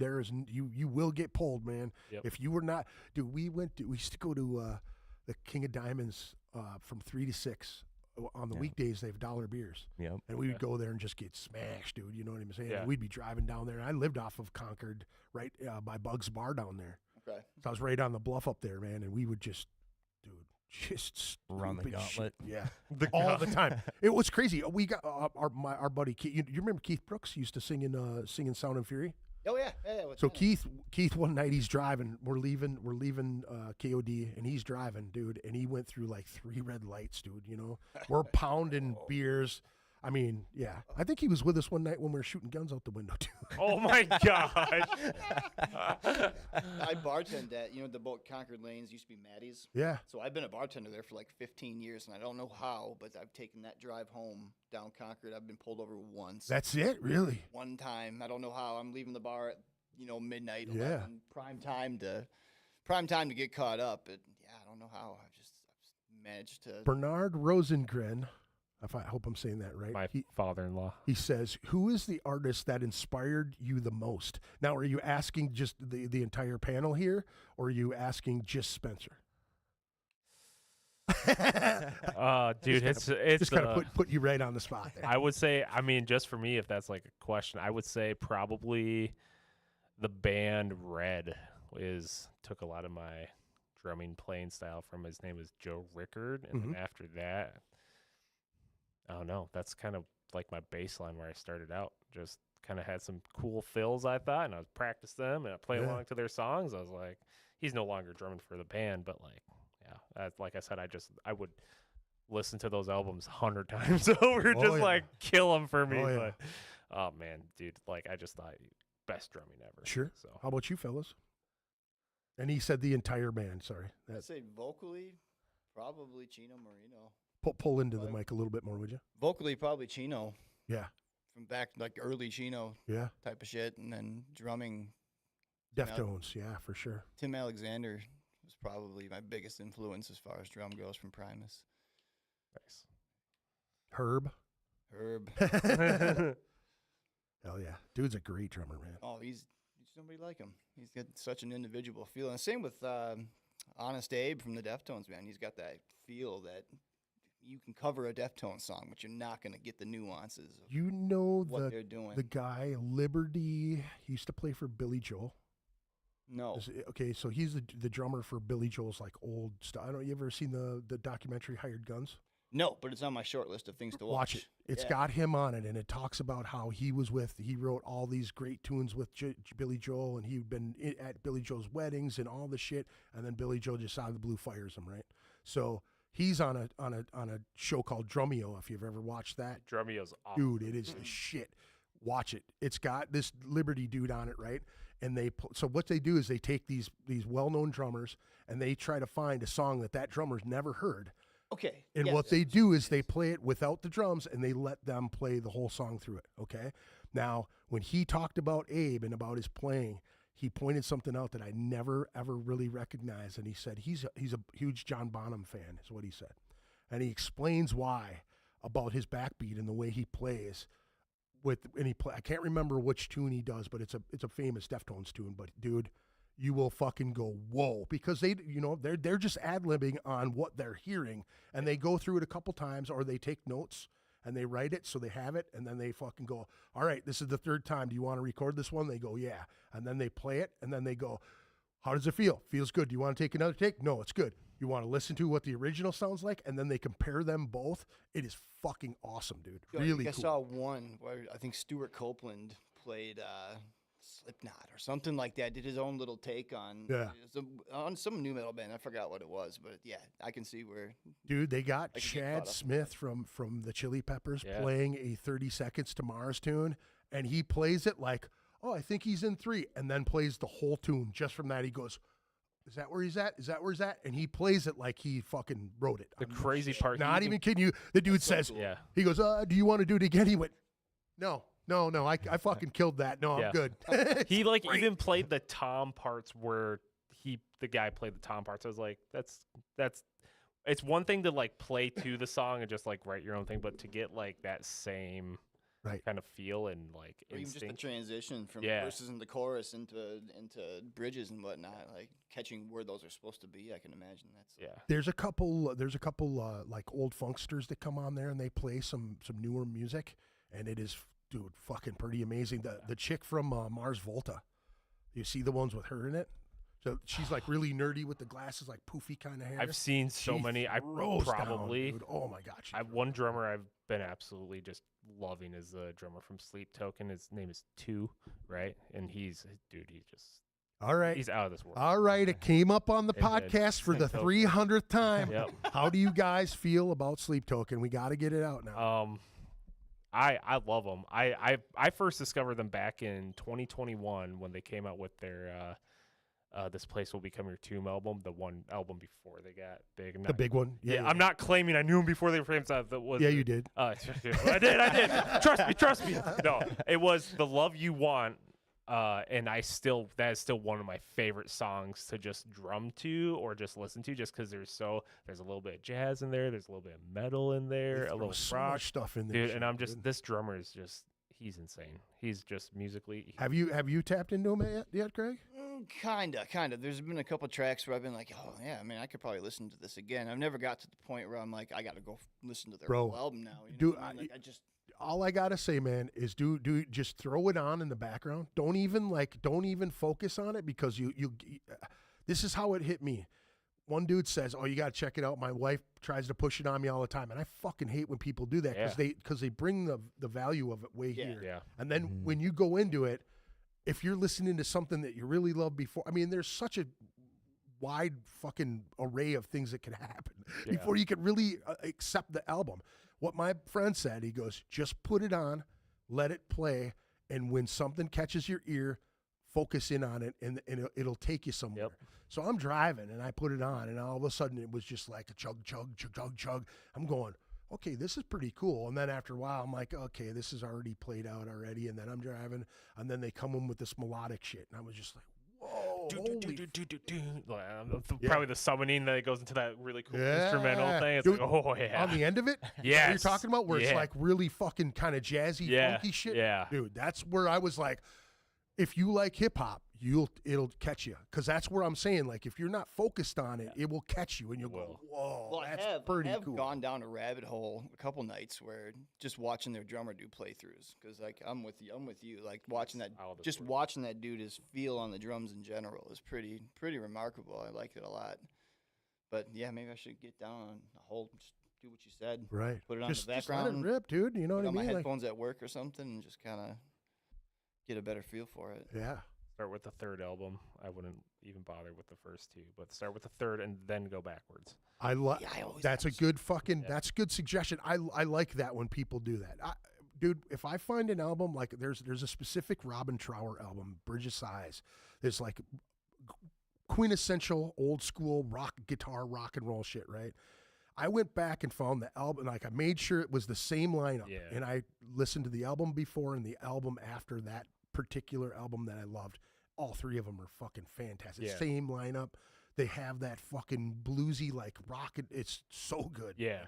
I love doing that shit. But when you recommend somebody to go 3 and go back, that's cool, man. Yeah, you'll lose.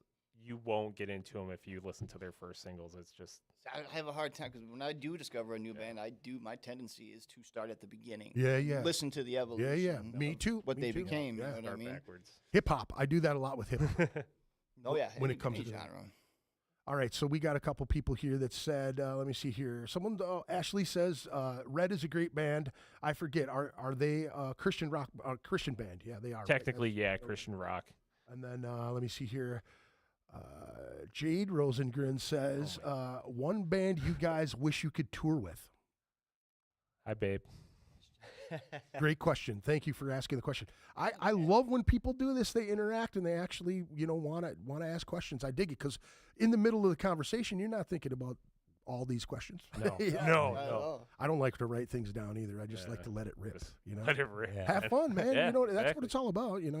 I could go, okay, so at 15 you were, you know what I mean? Like, You got to give me the questions before the interview. So I'm just- I've actually done that. Wow. Yeah, because I was worried, because it was a fitness thing, and Okay. I really I knew that he had a lot to talk about, and I didn't want to like cut him off. So he gave me kind of bullet points, and then we were able to do it, and then my fucking computer fucked up. So it was a horrible episode anyway, but I loved the fact that he was cool with it. He's like, yeah, dude, we'll keep you going on it, because I would have just been like, so do you eat good stuff or? lift weights every day, or how much do you jog? Grams of protein.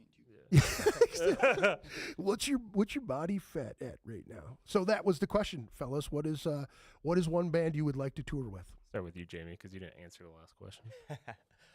Oh wait, let him answer the last question. What was the last question? I don't remember. Biggest influence. There you go. Oh, biggest influence. Sorry about that. No. Yeah, that's all right. I might catch some flack for this, but Bring Me the Horizon, because just you go back and listen to their first album to like where they're at now. They've changed so much, but yet they're still on At top. the top. Yeah. Yeah, they can do whatever the fuck they want, and it's awesome. Yeah. Granted, I'm not a huge fan of their newer stuff. Right. I mean, Sempiternal is like the peak for me. Right. But yeah, I would say Bring Me the Horizon. Yeah, that's the Deftones for me too, man. They just, might not get into every album, but every album's fucking awesome anyway. It's one of them things. What you, Greg? Did you answer that one? Yeah. Okay. I had Chino and Oh, that's right, you did. I'm and sorry. Herb. And then what band would you guys like to tour with? Sorry. You can start with that one. I got so many. You can start with that's that. a rough one, man. Do you go with your favorite band, or do you go with the band that you're gonna fit in with the most? Or, I would love how to do tour you with. approach this. Well, let's pick it that way. Let's go. What would be your favorite band to tour with? Or what your favorite band would be to your favorite band? Would you want to tour with them, or what would you fit best See, my with? favorite band, we wouldn't fit in on that tour. My favorite band is Ween. Okay. So, I couldn't But see they're that strange though that you could. maybe you could. you yeah, could you be- know, I don't know. Yeah. As far as like, we wanted to tour with another metal band. Who would it be? I don't know. We'll come back. Go ahead. So the band I think we would probably fit in. I would love to tour with Alpha Wolf. I would love to just open for them just one time, please. Would love that. But Bring Me the Horizon. They've always just been such a huge part of like musical stuff I take from. So I was like, I think those two would be awesome. Yeah. Like, and Alpha Wolf. They're Well, their last album kind of. It was okay, but it. The Ice-T cameo. Like, I was not expecting that. It was. Dying Wish. That's one. I guess Dying one band Wish. I think that we'd fit. That's the band I picked that we'd fit in with. Like where our sounds would complement each other. Yeah. I had that fleeting thought a while back. Dying Wish. Why fleeting? Because you just don't think it would ever happen, or what? That you'd ever play a show with them, or what? No, it's just a random thought. Yeah. Fleeting isn't random. Oh. Right? Just some random shit I'm thinking about while I'm in the lab or in my car or something. Right. How about you, sir? I would like to tour with, I think, Trivium. Oh, there's a good fucking. That's a band I like. That would be a good mix for you guys, Yeah. man, wouldn't it? Trivium or Parkway Drive would be. Parkway Drive was going to be my choice that we would best fit in with. Yeah. Oh yeah. Never even Yes, yeah. really Trivium or listened to Trivium. Parkway. Yeah. What about Trivium? I couldn't even pick them out of a lineup. I don't think it's a band I need to go listen to. Yes. Yeah. Absolutely. One of those bands where I'll probably recognize a song, but I have no idea. Like Jared Singer Where- says, yeah. "What's up, boys? I finally have a Friday night free to check out the podcast live." Well, welcome, buddy. Thanks for joining us. Appreciate it. Go ahead. What were you doing there? Oh, you're just hitting your madness there. Let me see here. What is the most underrated band in your opinion, and what is the most overrated band? All may answer. Thanks for adding that. I love it. Oh man, underrated and overrated. Oh God, you guys got a Minneapolis fucking royalty in the chat right now. Uh-oh. You got the Spiking Viking in the chat right now. Patrick from 93X. Thanks for joining us in the chat, buddy. Appreciate it very much. Spiking Viking, you guys are average at best. Yeah. Thanks, man. We're the okayest band. What we We'll do shoot better for. next time. Yeah. We'll do better next time, we promise. That's fucking great. He just comes in to just fucking heckle people and shit. Average at best. Jared Singer just says, rude. Rude. Hey, Jared. I'll take average. Hey, Jared is streaming this in his Discord, so I thought I'd come in and hang with you guys. Hey, thanks, man. I appreciate it very much. I haven't seen you in the chat before. I appreciate it, man. I'd love to have you on the podcast sometime, Patrick, by the way. That'd be fantastic. I know you are a regular on Jared's deal, so. But that would be fantastic to have you come on. And I know you're doing your thing. If you guys, What is your Patrick? What is your channel for your podcast thing that you're doing? He's doing some sports talk and other things. He's a big sports guy. So I'm just looking at some of the bands on Spotify for that question. Dude, I'm gonna make a lot of people upset, but I'm not been a huge fan of Metallica. Will absolutely respect them for what they do. but you feel like they're way overrated? I won't say that because Yes, you will. they are the pioneers of kind of what They're we do. one pioneer. They're one, Yeah. right? But there's definitely some other. I think Marilyn Manson's overrated, to be honest. Well, Not a fan. Damn, Sorry. there you go. That's a bold one. Yeah, I will die on the hill. Nothing wrong with it. Everybody's welcome to their opinions on that whole deal, man. You know, Yeah. Like, I offended him once before, asking Yeah. him if I needed to fucking blow him for something. I don't remember what it was. Pretty just to see his reaction, dude. Like,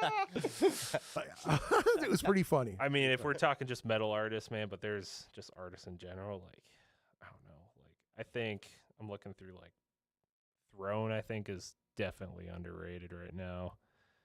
Man, Fit for a King. Oh, just the 5 bands I'm currently listening to right No, that would be underrated bands. You said? now. Yeah, Okay. yeah. I think Okay. Fit for a King has a lot of really good, solid songs, and I So feel you like said they're- Fit for a King, Throne, and then what? what was the other one?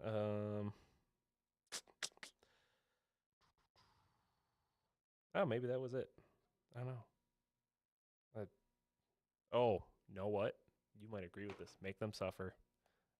Probably Underrated. Underrated. Hugely So underrated. I'll go with So that, too. underrated. Yeah, hugely. like hugely I went to the show with it was Parkway Drive, Am the Affliction, North Lane, and Make Them Suffer was like the Australian Invasion tour or whatever, and like I was the only one like screaming their lyrics, just going insane, and I'm like, dude, like these guys are awesome. I've been waiting so long for them to come to town, and like no one just wants anything to do with it. I was like, that makes no sense.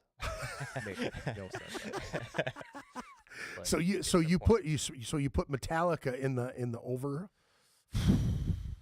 I don't know.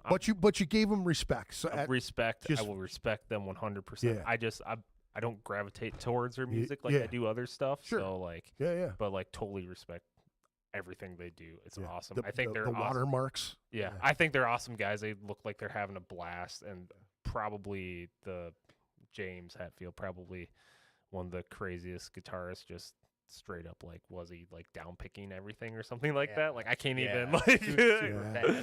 yeah, just awesome. So I don't know. Hell yeah. I mean that's pretty good. Greg, you got a I'm kind of thinking about the whole spectrum of time. You know what I mean? Not so much modern, but like bands like the Mothers of Invention, ooh. like Ween, and like Yeah.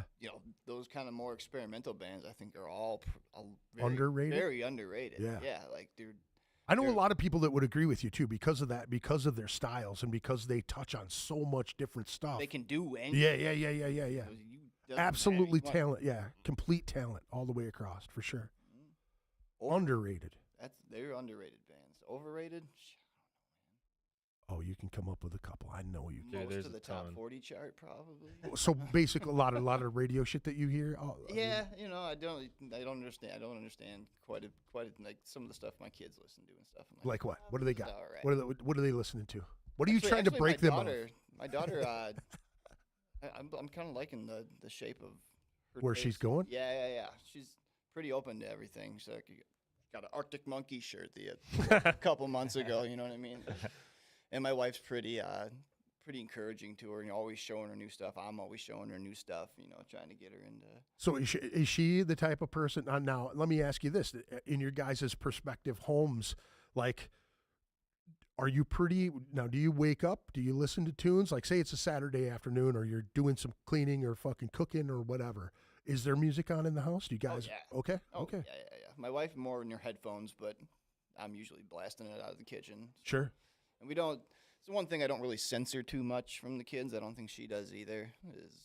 Is music. I mean, we'll censor video, stuff like that, Right. like stuff we don't want them to see. But Right. as far as music goes, I think we're pretty open about how this is art, and this might be a little unsavory thing that they just said, but at the same time, it's part of what they made in this particular piece of art. You know what I mean? So we don't censor our kids from the music too much. That's pretty awesome, dude. I really dig that. That's really cool. I commend other parents that do that, because I never censored my children when it came. I mean, even the hardest hip hop shit where they're talking about this and that and whatever. My wife would be like, and I'm like, My wife. I mean, think about it seriously. Like if you're not, you can't shelter them. You can't. Yeah. And musically, that creative juice, man. I mean, I've always said this. Like, I feel like music is such a puzzle, right? Mhm. And this is how I like to explain it. So when you're a kid, you learn by phonics, right? A, B, C, D, right? You start to learn by phonics. You start to figure it out. And like so many musicians that I've talked to, like their first thing that they hear are always the lyrics. What is the vocalist saying? What are they saying? You connect to what they're saying, right? But when you're a guy who picks up the piano, you know what I mean? You're listening to what they're playing. Yeah. You're not even now. The lyrics are in the background. You're focusing on what the patterns you're doing. That's one more side of that Rubik's Cube, right? Now, as you're learning those pieces, you start to learn what the next guy's doing that connects to your piece, right? There's another side of that Rubik's Cube. And each time, like, my daughter's huge into the rap stuff, so she can rap everything that she hears and remembers it like Crazy. that, And it blows my wife's mind. And I'm like, that's not really that uncommon. And she's like, what do you mean? And I'm like, think about it. As a kid, Rockin' Robin or fucking one of them catchy tunes, you know what I mean? My girl, right? It sticks with you because of the hookiness of it, right? And so when a kid can do something like that, you got to stop them and go break down the process for them. Yeah. Say, like, do you hear where that snap, You're always on that, you're feeling the groove every single time. So that's what I would start with my kid. Like, can you feel that, Yeah. Here comes the snare. Doom, doom, doom, right? That's the whole time, right? Yeah. And then can you hear where the bass go? Doom, doom, doom, doom, and he's just walking into it, right? Yep. And then you hear the Yep.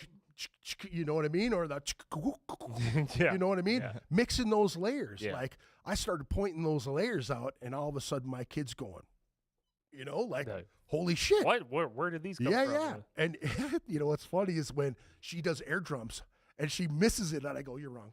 You know what I mean? He's like, Screwed up. Yeah, it's over here. It's not Not over here. there. It's Yeah, over yeah. here. It's just kind of funny. That's awesome. how I look at it. Hey, let's take a listen to a tune. We got what is our second tune here? I believe it is. I can't even say it. Cathexis. Cathexis. Okay. What is that one about? Tell me what that one's about. I don't know if my kids are listening. I don't even know what's Okay. All right. Okay. Okay, Mom and Dad don't Let's listen. put it this way. Cathexis is an unhealthy, Affection. or an unhealthy infatuation. Okay. Right. Okay. So it's more or less about geared towards guys to not let certain things rule your life. Right. Like Sleep Token. Yeah. Don't let I them think ruin I- your life. We'll go with that. I think I know what you're You talking know what about. I mean? Like, Because that's what happens with guys like that. that's what happens with guys. Yeah, you you know? chase it. They just really into try- Sleep Token. They're just gone. Yeah. Yep. Ruined forever. All right, let's take a listen. We'll be right back.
Thanks. Oh, yeah. I figured I'd come in with that just for the pure fun of it. All right, we gotta answer some questions here. Great upgrades on the production, Greg. Looks great, sounds amazing. Thank you, dude. I put a little time into this one, and I appreciate you saying that it looks good. I really do, man. Jared really is the guy that got me pushed back into this aspect of podcasting. I was doing all of the audio and barely any. I didn't have the production equipment stuff really to do the shit on YouTube. So I was like, yeah, I'll just do the audio and rip it from there. And I went and I took a little bit of a break, and he's like, dude, come over and podcast with me. I've got a bunch of upgrades. And I went over there and I saw his deal. And this is years ago now, but it's just cool. You have somebody else pick up the hobby and they push you further to go do more shit. And so it's always good to see all the other people that are doing this type of stuff in this medium, to like how we've evolved so much in the last couple of years. It's good to see Patrick back at it. Since his departure from 93X, a lot of people, he moved to California, started doing a bunch of other stuff, and had a couple children and whatnot. And it's good to see him back in the broadcasting that I can see now. Yeah. You know what I mean? So it's awesome to see him do that. He said, let me see here. Patrick from 93X, he said, we are starting a thing called At the Bar With, and we will have different guests in my buddy's basement bar, which is immaculate, and we will park cocktails and have have great conversations. Cool. That's awesome, man. Very cool. Yeah, dude, I would love to push it if you guys want to go check. Hopefully this is his channel. The thing's called At the Bar With. Go check that out. That's or look up Patrick on Facebook too. He's got some stuff.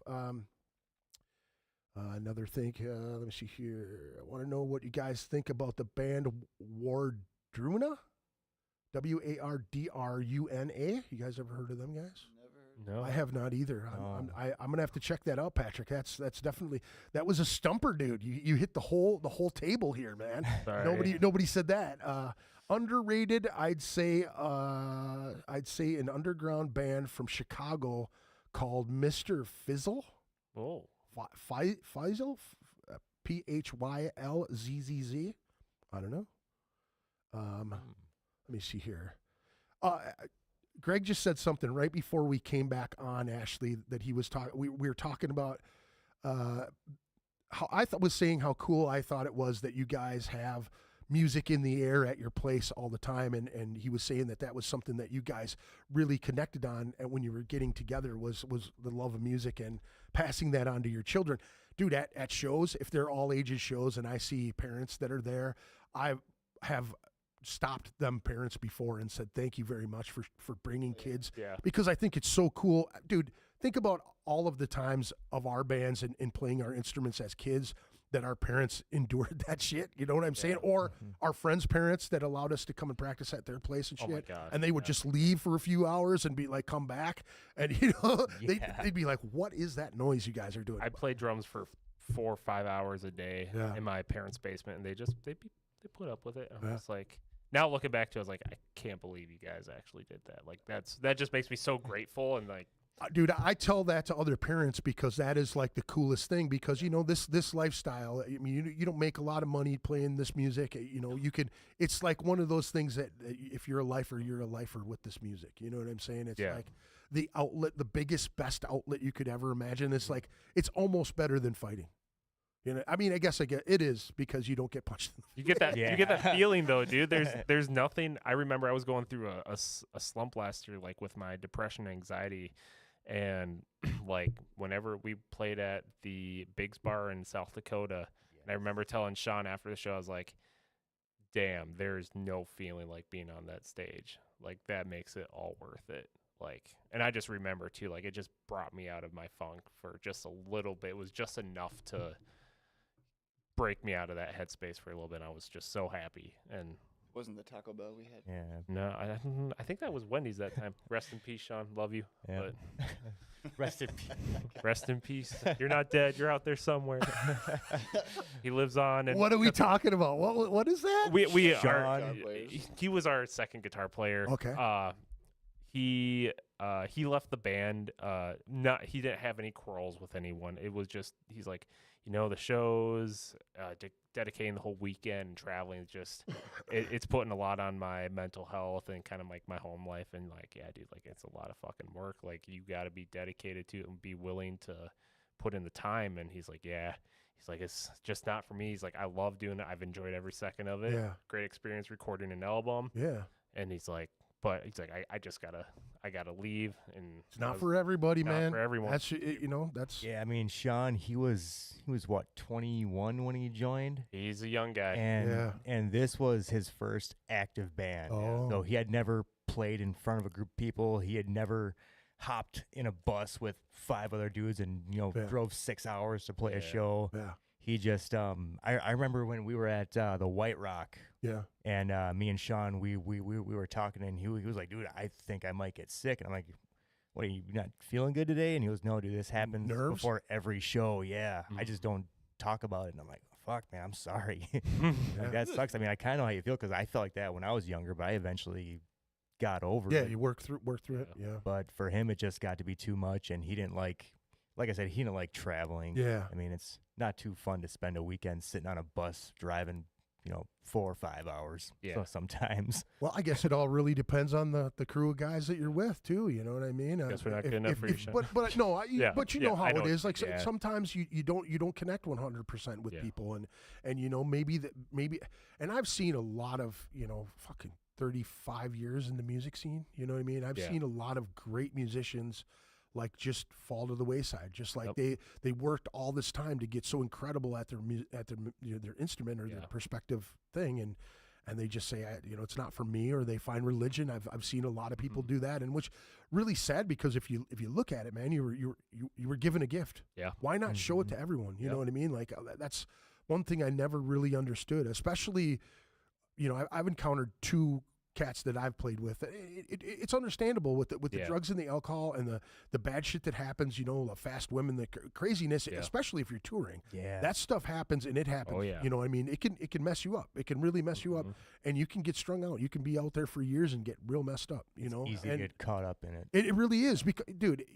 And the sad thing is I almost feel like the weekend warrior shit is almost more dangerous, because It is. you're working to do these things, and then you go out on the road, and like, say you just live that mundane life all the time. You wake up, you go to work, you go to practice, you hang with your kids, and that's all you do.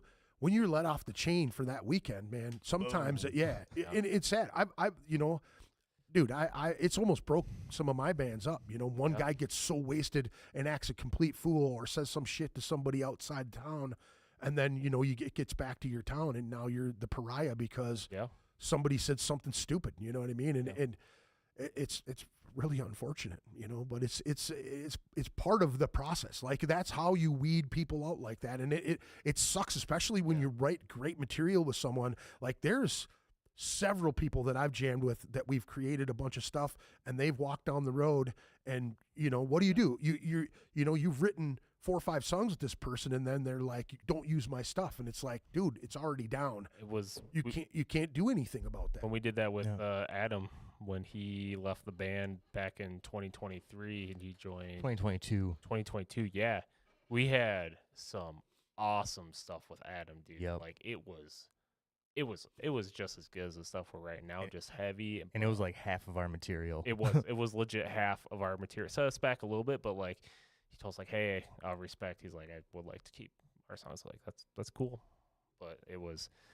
There's one song. There's actually 2 songs that I really wish just we could like have those back, because I enjoyed them playing so much, and Yeah. the drum parts were Yeah. really awesome, and the bass lines were awesome. And Well, and Matt you guys know how different the feeling is, when you write something with someone, Yeah. and then you have to give it back. You know what I mean?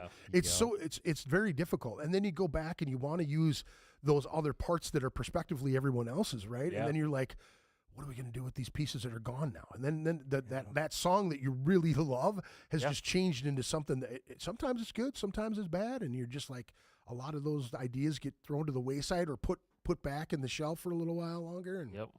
they don't get out for 2 more albums or something, No, you know? like Jamie said, that set us back. Like that Yeah. was half of our material. We had like built our live set list around those songs too. Right. And then once he left, we're like, well, shit, what do we do now? You know, and Right. we just Yeah, because I got- want to say we had like 8 songs at that point. we had, yeah.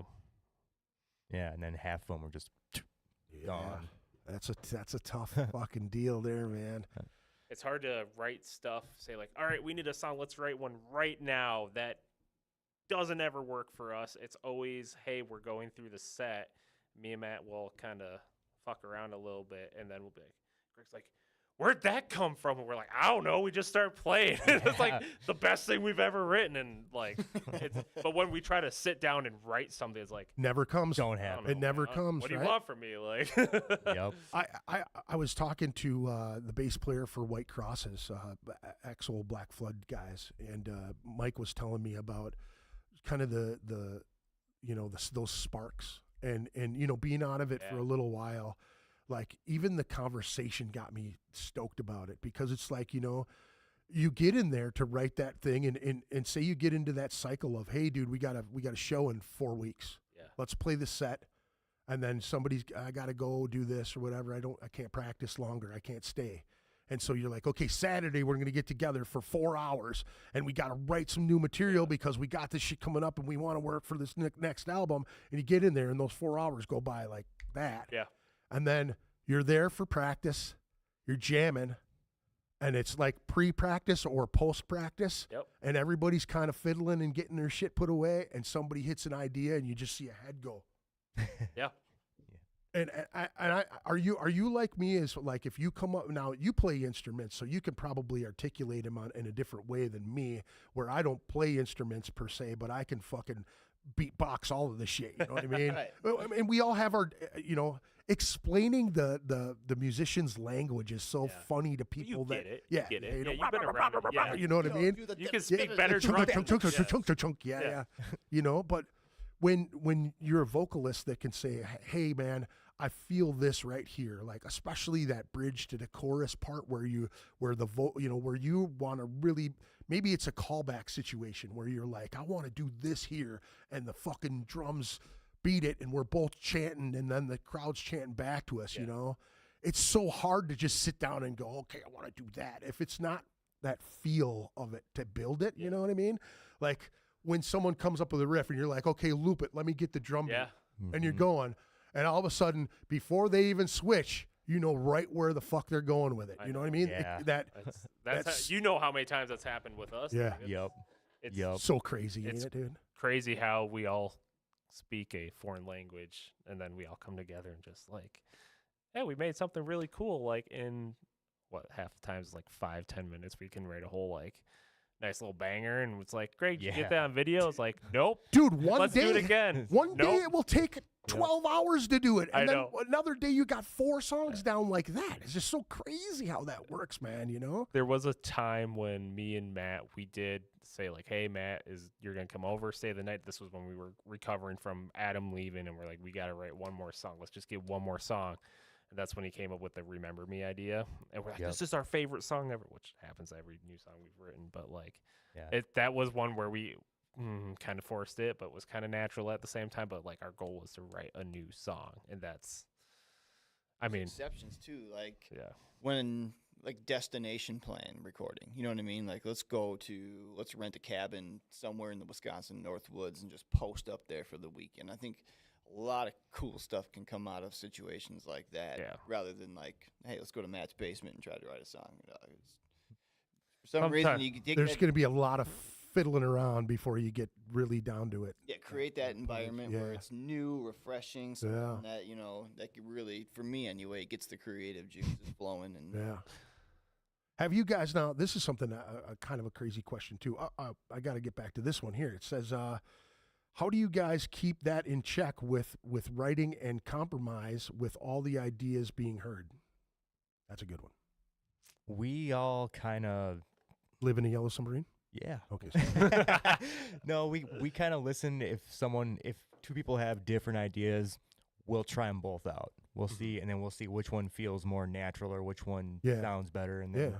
we'll talk about it. Yeah. And I mean, if neither one of them work, then we'll just try something else. Yeah. Okay. So say you have a bunch of pieces that you've played and laid them out in a certain way. Mm-hmm. Do you guys take the time to take those pieces and move them around multiple times to see if they work better in a different situation? Do you guys do that? Sometimes, yeah. We're Yeah. doing that Yeah. currently with one of our songs, the new song. Like, Yeah. that's the title for every new song. Yeah. The new song, the new song. Is it the new song or is it the new song? The This three one's new new. songs. Yeah, 3 news. But new. I've done that so many It's- times, dude. There's been so many reiterations of songs that we've like straight up told each other. It's like, if something sucks, just tell us. Like, Yeah. if my drum part sucks, just say, Spencer, that sucks. Play something else. Yeah. Okay, cool. Be honest with me, because if you think my part sucks, chances are someone else is gonna think it sucks Right. down the road. Right. When it's recorded and finalized, I'd rather have you tell me now. Right. And like, I'll tell Matt, like, hey, that part doesn't fit there. Use it for a different song. Try something else. And he'll be like, oh, okay, cool. Well, give me a beat. I was like, okay, cool. Let's do it.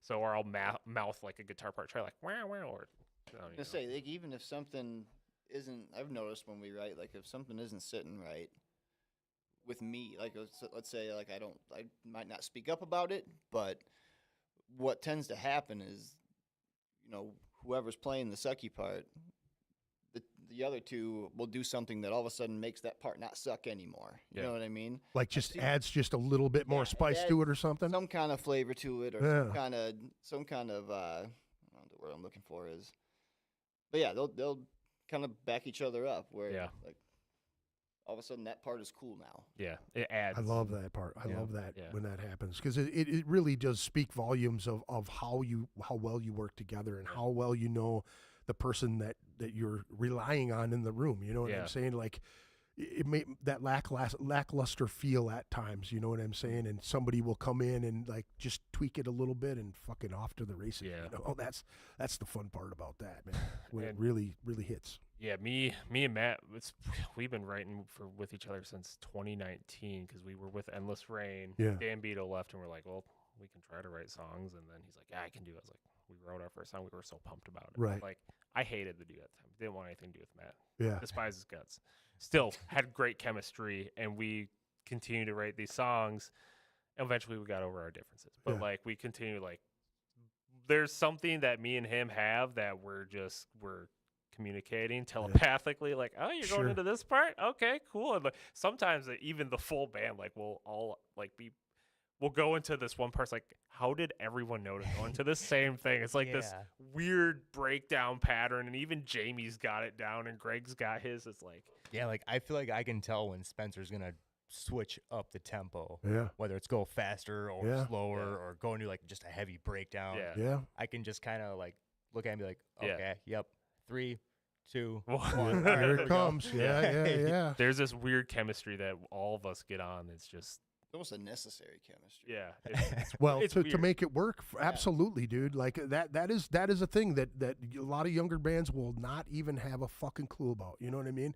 Because think about some of the projects where now, I love the fact that it's becoming more prevalent in younger bands that I'm hearing and in people that I'm interviewing and talking to, that the openness of all of that, like the communication is not breaking down like it used to. People aren't taking it as personal. Like, dude, we're not going to use that riff. You know, people aren't going, why the fuck are you using my riff? They're like, what is good for the whole collective? Yeah. Instead of like being like, there's so many, I say a lot of guitar players are like that, where they come into a project and they'll be like, this is my fucking deal. This is, you have to do it this way. But then, I love it when, maybe the singer plays drums or the bass player is a guitar player Yeah. that could come back and go, you know what? I actually was thinking about this riff that you were fucking with. And Yeah. I went home, I picked up my guitar. You may not like it, you may like it. And then they play it and they go, I didn't even think of it like Yeah. that. You know what I'm saying? That openness right there. And I've been hearing it so much more with the ability to record your practices. Yeah. You know what I mean? And people doing the in-ears and having that ability to like get good solid pre-production Yeah. before, like, this is it right here, dude. You can hear everything there, Yeah. you know what I mean? It's leaps and bounds from where I came from, man. You know what I mean? And all of the fucking showboat attitude, You know what I mean? Like, you're not as good as me. You're playing rhythm. You know, like that shit where everybody got mad at everybody over, took it really personal. It's stupid, It was funny when we were actually looking for a vocalist, and one guy actually exactly said that. He's like, Yes. yeah, I don't even remember exactly, but from like the general thing that he said, he's like, yeah, he's like, I'm looking for a band, but like, I'm gonna be the one to write everything, and you guys will just be there. It's like, Basically, you guys are gonna play my music, and we gotta use in-ears. This is what we gotta use, and this was nothing that we had. This is a vocalist? yeah. Yeah. Wow. I don't know if That's he was a like ballsy trolling pass. us. I know. there, dude. Yeah. You don't even got a That's it. band, bro. Like, Yeah. But yeah, it was just Sounds like you know what you're doing. yeah. Yeah, it was just like you're playing our music, or I mean, you guys are playing my music, and it was just fucking weird, man. Yeah. Clearly, he made it. Yeah. You know, like, wow. And then that was the day I met Greg on Facebook. Was it that close? It was very close. I was talking to about 5 people at a time, and you're the only one who kept talking. Now, how do you guys feel about Greg being somewhat a seasoned vet in the music scene? He's been around Great. a long while. Yeah. And, him coming in, especially off of a little hiatus too, coming in to this project. Mhm. Could you feel the veteranism in him? Like could tell he was seasoned. I could tell Greg's vocals, and you will also probably agree with this, but Greg's vocals have improved substantially. Immensely. Yeah. Like I could Yeah. tell, like, okay, like he knows what he's doing. He's not quite where he wants to be, but Right. we're like, dude, you're willing to work on it. Like that's enough for us to see. Well, and coming off a long hiatus too, you had to have been a little gun shy to. Yeah. I mean, just to get your vocals where you need them. So I'm sure that was. You could probably see his improvement every and single now time. having the in-ears too is like he's getting even more He's- dialed. he said in, that right? too, yeah, So yeah. it's only going up right now, and like That's huge. We got cleans covered with Jamie and Matt Yeah. right now, so it's like get that scream down, man. Like Yeah. we'll be good. Hell yeah. So I don't know what you're gonna say, Craig. No, I've actually started to travel more into cleans. I've been incorporating Yeah. cleans and even rhyming, throwing a couple bars in there here and there. Just trying to play to all my strengths instead of sitting in a box where, Yeah. like, you know what I mean? I do, man. I've been in that If I box can do a it, why long not time. try it? Why not try to do it? Yeah. You know? This is a song where he's got this kind of lick that he kind of I don't know, but he's got this like hip hop thing to it, and it's stuck in my head for the longest time. The day after we went back home from practice, I had whatever you were saying in my head. I was like, where in the hell did he come up with that? Like, Right. but it sounded good, so I Right. was like, okay, like. Now, when you listen to hip hop, do you hear metal in your head? Are you the type of music listener that just good is all it needs to be? Like you hear the similarities in all of the music that you listen to? Well, hip hop specifically, I'm listening to the words Yeah. more than anything. Yeah, I think absolutely. the heart and soul, the most important part of hip hop Yep. to me is actually the lyrical content. So that's how I'm not really hearing metal when I listen to hip hop or blues. I'm hearing similar chord structures, and you're obviously hearing where rock came from in blues. You're hearing where rock came from in hip hop in a lot of instances. So I take that whatever I'm listening to for what it is and try to get the most out of it. I've just always been able to listen to music in general and to be able to hear the nuances of everything that appeals to my ears and say to other people who may not listen to hip hop, like, you can hear the heaviness in this shit. It has the edge. That's what I mean by, you know what I mean? Like, Yeah. like some hip hop just has more of a funk feel to it, but there's some of that grimy shit that's like that dirty shit where it's, I would say go back to like ODB to me, you know what I mean? Like, he's grimy to where I think underground metal type shit to me, It's not, put that comparison. it's not like, you hear some hip hop that is, anchored towards R&B, more of a smooth, almost radio flavor to, I got a wine glass right now. It's got that, it's got those undertones, you know what I'm saying? You know, I just that's how I equate it sometimes, and I've always been able to turn people who aren't into hip hop onto hip hop because I pointed those things out. Like, listen to what he's saying right here, and that sounds grimy enough that to somebody who's to that, and they go, "Oh, yeah, wow, there's that is grimy." Yeah, There's instances for sure, yeah. Yeah. Like you get that grimy MC in there putting Yeah. this grimy bar, and all of a sudden the music behind them just drops. Yeah, into yeah, yeah. something halftime, Yeah, or yeah. like Yeah. gets into something. that's so I can that's see, how I can see what feel. you're saying. Yeah. But you know, I mean, obviously, when you know you're listening to hip hop, that is the man when they hit a bar that you're just like, wait, what the fuck What did he just say? Just say, dude. Like I'm Yeah. so impressed by that. Yeah. Shit.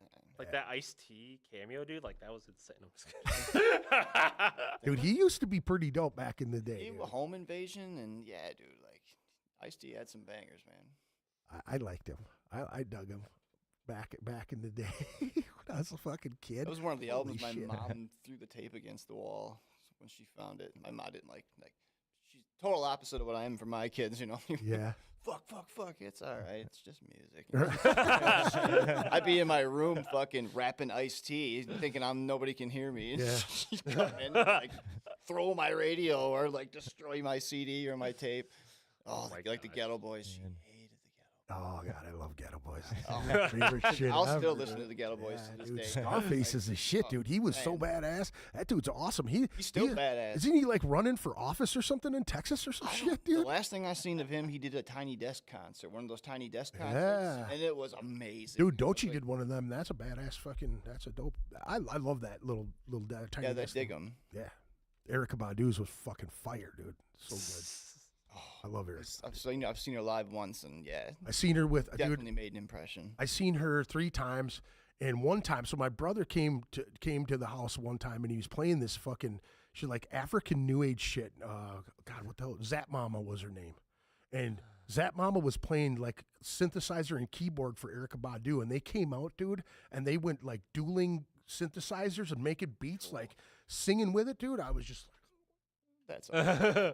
hell yeah, big fat dude dancing in the crowd, like, oh shit, Woo, man, I love Erica Badu. She kicks ass. I love that. Hell yeah, dude. So you have a show coming up in May. I was looking for the promotion on that one. It was June. I think it's June. June, Yeah. and that's at what, Palmer's or something? You said somewhere. Eagles. Eagles 34. Yep. Don't know that exact date. Is that with? Did you say that was with? Did you have any? It's a metal. I don't know what he called it. I think he called He it. said it like was a like festival. a festival, I thought. more. Okay. Of a, festival type environment. We usually get put on a lot of last minute stuff, it seems like, and we'll have a couple shows where we actually will put something together, but we'll usually, hey, someone dropped, can you fill in? And then they're like, we should have you play with us again. It's like, yeah, just hit it up the first time, we'll play with you. So Somebody asked, have you guys played Fargo? If so, what venues do you dig playing? We tried to play Fargo. Yeah, we tried. What'd you try to play though, We Aquarium? drove all the way to Fargo to a venue called Parachigo. I think they just moved their location, but Yep. it was like the gauntlet of death. It was this room. worst communication of a venue ever. It was a room that was oversaturated with stuff. It looked like a thrift store / Yeah. crafts and arts. probably room. twice the size of this room. And then nobody wanted to plug their stuff in because they were afraid that everything would blow up. Well, so So we ended so there was I think one outlet. Oh shit! Yep. Yeah, and the first act was just a singer who played guitar and a drummer. All right. And I think it was halfway through their set, Yep. like his amp shut off. Oh, Yeah. so you broke the breaker or something? Hit the breaker? Something like that. And from the get-go, I did not want to play. Once I saw the room, I said, dude, I don't think this is going to work, guys. Damn, and, you went full diva. Yeah. Yeah. And Greg and Matt were both like, dude, no, man, we got to play. We drove like 5 hours, dude. It's going to be fine. And then Matt started to go on my side a little more. And then I once, think I was all Jamie's side. Then at that point, too, I was like, I'm not. fucking well, playing this. once the first act had to stop because they lost power, then all the guys and the other band, they were like, yeah, we're not plugging our shit in. Yeah. We're not playing. So it was Not- just a nightmare, huh? Yeah. And not to dissuade anybody from checking out Parachigo. They might have, I mean, this was brand new. They might have had their shit together now. I don't know. The guy who asked that question, or the person that asked the question, he says they move once a month. They're the kiss of death, and it is balls hot in there in the summer with no AC or windows. It was hot It in was there. really Yeah, hot, dude. yeah, it We was- drove there, what was it, July or August? It was in July because I missed my sister's birthday. It was like her 30th birthday, and it was a big deal. I was like, sorry, like I booked this gig before the surprise party. Oh, I was so pissed that I missed that party because of this stupid gig. yeah. And I felt so. Josh Moore was the guy who put it together. Okay. Felt bad for him. The dude felt embarrassed too. He's like, "God, Yeah. I'm so Yeah. sorry." It's like, Was that last year? yeah. Okay, Yes. I remember that. It wasn't his fault. Yeah. And No. it was just a lack of communication from the vendor because he's like, hey, I've been messaging these people. And they're like, well, it's a DIY venue. You should have known this. It's like, you didn't say it was a DIY venue. Right. Like, if we knew that, we would have came prepared. that was with the our other own thing. stuff. Bring your own. There fucking was no PA, and all that? PA, so yeah, we had, Wow. there was a dude that had to scramble. He had friends in Fargo, so he had to scramble and put together Oh, I a remember. PA. Big shout out to the Fargo folks that did that shit. Yeah, That's yeah. pretty dope. seriously. And then another thing about the Parachigo, well, the last location, so it was like a thrift store / arts and crafts looking room. Yeah. There was no bathroom in there.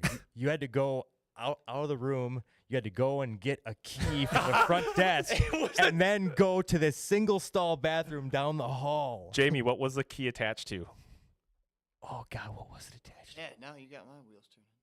It was attached to a panel, an inside panel of a car. Yes. What do you mean? Like the what do like you mean? like the side panel. Like they ripped off the side of like a door on. So like, the a car. handle, like the Yeah, and the key ring was attached to that, and you're like, "Where's the key? I lost it." Oh wait, no, there's the panel, and then you have to set this panel when you're taking a piss. And it's like, We tried to resurrect Yeah. that. We We tried got on s- the phone and called every venue in Fargo to see. We if were even gonna anybody could play host outside. us, and yeah, we were ready to keep Yeah. trying. I was so pissed. I decided to drive us all the way home because I drove us out there in our bus. It was like Yeah. a 5-hour drive. I was so pissed off. I was like, guys, if we leave right now, we can make it back by like 2:30 in the morning. Like, guys you guys want to fucking go? I'm ready. yeah, You guys just turn around and jump. that's what we Yeah, did. you gotta do We it, were with man. Yeah. Morrow and Yep. Solus. Dollar end. Solar End. Solar yeah. End, yep. Yep. So those were Yep. the two other two bands, and Morrow. It would have was- been a great Yeah. show. Yeah, Yeah, it I would've mean, been It would have awesome. been a pretty cool show. yeah, I mean, we hung out with them for a little bit. You know, we tried to figure out a different venue. We tried Right. the aquarium and some other places, and they tried some other places, but nothing worked out that night. Yeah. So yeah, it was just a turn and burn. Didn't even play. Dude, I had one of those disastrous Mandan shows. We went out there to play Mandan, and we got to the show, and we were like way up on the list to play, like way late and shit.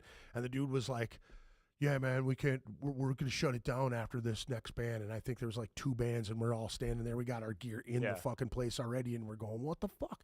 Yeah. And the dude was like, "Yeah, you guys didn't play, so we're not gonna pay." And I was like, "Bullshit. We drove all the fucking way here. Yeah. You better pay." He paid me cash, gave me a bottle of Jägermeister and a couple cases of beer, and I was like, "All right, we're straight. I'm not gonna choke you to death." Dude. I was so mad.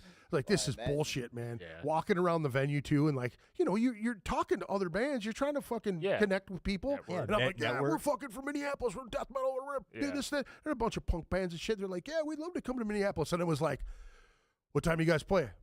"We're not." "Well, what do you mean? You've been here all fucking day." You know, you sit there all day long. Yeah, it's just horrible, Yeah. dude. That's horrible. Yeah. Yeah. What did dude say? Was it to grind your face off? Yep, it was. It absolutely was. At the Elks. God, what was the dude's name that did those things, dude? There's a guy in the chat that said about the Mandan show. That's funny, man. Yeah, we played with Demonicon out there back in the day. That was Brian Owens. I don't know if you guys know him from the scene. Yeah, he just I know passed away. Brian Owens. Just passed away. Oh. But yeah, that was who we went with there. It's funny because like so many people were in that whole group of people in that weekend that have moved to Minneapolis since those years of time, you know. And it's like, where did we meet, dude? And it's like Aaron Whitesides is from here. He plays an Inhuman Scourge now. He's playing guitar in that, and he plays in Glutton again. But That's Does he put on the Wasco's show? what's that? The guy you're talking about that puts on the Wasco's? No. That's Aaron. Aaron. God, that's no different. Okay, Dude. That's different. Aaron White. I think is his. That's yeah. what I thought you said. White Sides is he's from that area, Fargo, Mandan. So like he came back to our hotel and partied with us pretty much the whole time. And then like a couple years later, he's in Minneapolis, like playing in all these fucking. Dude, where the fuck? Yeah. Mandan, Fargo, just getting wasted in a fucking hotel somewhere, you know, after a failed gig, you know. But folks, if you are, you can see I've got the events scrolling down here on the bottom. We got a bunch of events that are coming to town, or a bunch of different venues, and I'm going to be posting. So like once these ones fall off, I'll be adding more shows to it. And if you've got shows, make sure you send them over to the Ritual Madness podcast on Facebook, and we'll get those in circulation. I try to do it a couple times a week, plus the flyers for this show, and then the shows after. I try to keep it in the loop. And if you haven't subscribed yet or haven't liked any of the Facebook stuff, please do. Instagram, Facebook, Twitter, Twatter, fucking TikTok, all them fancy whatevers. Social media nonsense. I gotta give you props, man. You stay on top of the show, Yeah. man. Like It's been, you know what really sucks though, man, is like the Facebook algorithm is so fucked now that when you do that, like before I was doing them twice a day. I'd get up in the morning, I'd do it, and then at night I'd do it on another account, and they just they started like shuffling everything because I tried to take it all in from month to month. Yeah. And as far out as I can. Like I think the latest shit I've got now is like September, you know. So I tried to do that, and then their algorithm got me all messed up, and they basically just like a deck of cards just shuffled it all. So like June is here and April's down here, and everything's like this. Oh yeah. And so I started using my Facebook for Ritual Madness instead of my personal Facebook, and now they just shuffle them all up, and it's all fucked now. So it's I'm either gonna have to start doing like midweek podcasts where I'm talking about the shows that are coming up and just kind of chat and play, that Rob Carlson, who owns the Shred Den and rents me this room, basically, he suggested, he's like, dude, you haven't done a music only podcast in a really long time. And I think that's what I'm going to probably end up doing, is like taking some of the bands that have just podcasted with me. They've either released recently, so the music's always pretty fresh, so I can use some of that stuff while I'm talking, or vice versa, talking about the shows. And so pay attention. We'll try to get as many live shows and events that are coming up. I really like to focus on the local bands here, and not so much the national stuff. They don't need my help to promote their shit. Metallica doesn't need my fucking help. What? You know what I mean? The Milwaukee Metal Fest doesn't need my help to promote. They're already doing great after coming back at 2 years of whatever. So, have you guys been approached about any festivals for the summer or anything in the spring or anything like that? no, just that one that Kellerman got us on in June. We're in the middle of trying to put together a press kit so that we can, try to do more of that. It's definitely a goal. We definitely want to play these festivals. Yeah. For sure, man. We're trying to get on Rockfest. There you go. This year.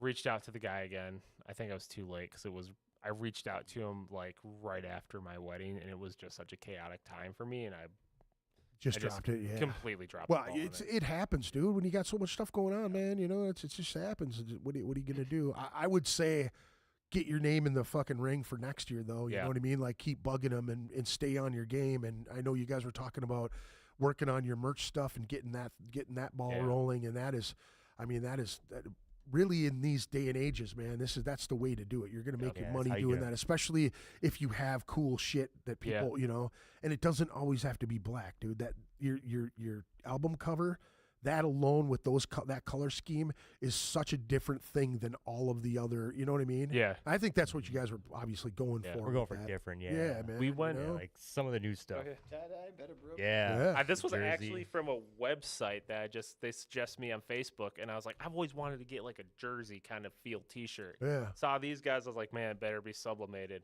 Yeah. And then I got back, and it came sublimated. It's got our little like makeshift The logo symbol, right yeah, here. yeah. Yeah, dude, Jamie got a custom one that says McFuck it on the back. Kind of jealous about that. That's but dope. That's dope, dude. Hell yeah. They were expensive to make, but they're awesome. I freaking love this shirt. Yeah, yeah. But we got a bunch of our designs through the bass player of We Came as Romans, Okay. and got a fucking awesome deal from him. He's like, Nice. yeah, can hook you up. I was like, how much do I owe? He's like, oh, let's say it's $650, and we got the album artwork and then 3 additional merch pieces. Oh, nice. That's a hell of a package. That's man, a, you know? oh, I Yeah. tipped him $300 because I was like, dude, we are underpaying you a Right. ton. So Right. like, No, don't go doing that now. You make that dude go fucking. These cats gave me this. You fuckers. Yeah. Yeah. I mean, he does Stay grounded now, Mr. Artist. he does merch for, I know he's done like Breaking Benjamin, I Prevail, Oh, that's awesome. Bolt for My Valentine. So all his stuff is like legit. Legit, dude. yeah. So it's Oh, yeah. really happy. And he's like super friends. Like, hey, I made this out of like 2 colors. Like, so when you go to print it, you won't have to have like 10 different colors. And Gotta you love know, that. So Thinking ahead of that shit. Yeah. Man. That's great, man. he's great to work with. Yeah, we want to make this shirt. Yeah, it's like 17 screens. That's $32 a screen plus fucking. Oh, you want to do the back and the arm and the Yeah. all the cool shit. It's like, man, can't you just give me a package like this particular shirt with these 3 things? There's this amount of price. You know what I mean? Yeah. Like, Yeah. you know them fuckers can shoot that little shit in the corner. They don't need another screen for that. It's No. like, come on, man. You want to bug them fuckers. That's when you get like. I use this analogy. I went into a smoke shop one day, right? And I'm from the city. I grew up Yeah. in the city and shit. So I'm in this smoke shop, and I see this little package, and it's got like this pipe and this thing and this little trinket and this little thing together. But the one next to it has a different color that I want. Yeah. So I say to the guy, hey, why don't you take that rig out of that one and put it in that case, and I'll buy that one. And he's like, can't do it. I said, why not? And he's like, because this is one price. I said, listen, man, all you got to do is take that from there, and then we'll split the price. We'll go in between. Yeah. And he looked at me, can't do it. I said, well, let me talk to the manager. And he looked at me like I was crazy. It's a smoke shop, you know what I mean? Yeah. And he's like, manager's not here. And I just sat there, and a bunch of people started coming in. So I just sat there, and I went, oh, you can help those guys. I'll just keep looking, and I'm looking. And he's watching me like, this big dude's in here. What is he trying to do, He's not leaving after I told him no already. He's something going on. So he comes back over. He's like, so did you make up your mind? And I said, yeah, you're going to take that one out of there and put it in there. And he goes, I can't do that. I said, wait, you're telling me that the manager's not here. So that makes you the man right now. And he looked at me and I said, you're the fucking man. You can make the rules here.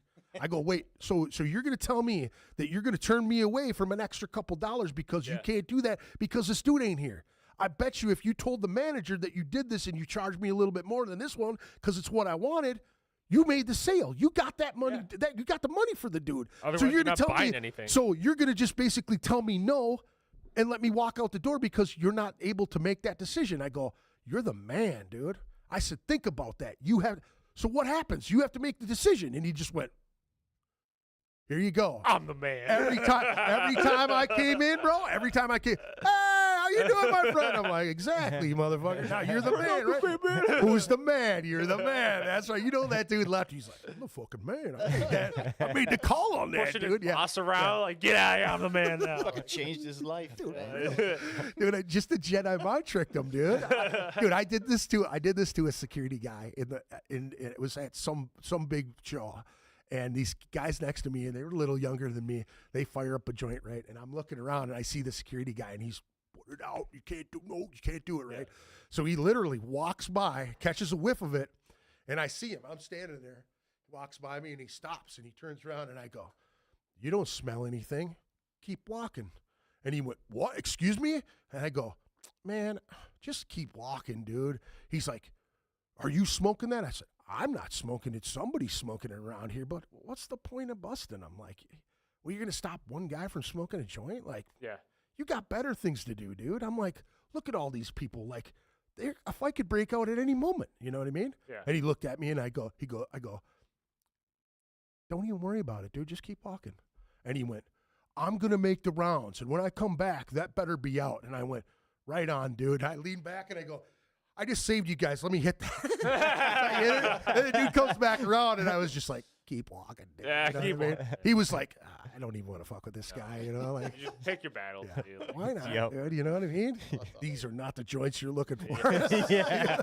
You know? You saw nothing. Yeah. Everyone's doing it at concerts. these Yeah, days. why? If you're gonna throw a Yeah. fit about that, it's like I mean I could get like if it's a harder drug, Yeah. but like we Yeah, you're doing snooters in the middle of a fucking, in the middle of a crowd. You got issues anyway, dude. You know what I mean? Dude, They should be busting you anyway, you know? I will never forget. I was at a day to remember. I was watching them at Northern Invasion, and this chick like took out a bag of like white powder. It's probably my first time ever seeing anyone do coke. Yeah. In my life, Yeah. right? Kind of never really been exposed to that. Sure, But, like sure. she in the mosh pit. And she's like trying to gently like put it on her finger, and someone pushes her. I'm just like, haha. Like I'm just like, you didn't get your hit. Like, but she was pissed. But like I don't know. Why would you do it in the middle of the mosh pit in the first place? Because It's she like, thought she could get away with it. uh, That's it. That's all it is, man, you know? ridiculous. But, Yeah. I don't know. So I mean, I'm bummed out that Matt's not here. I was expecting him to be here. He was all excited. He's I like, I know. can't wait, dude. It's gonna be fun because he hasn't been on one in a long time, you know. We 'Cause- gotta do a makeup one because like there's so much more you could get out of that. Oh yeah, for sure. Yeah, he was super excited. Yeah.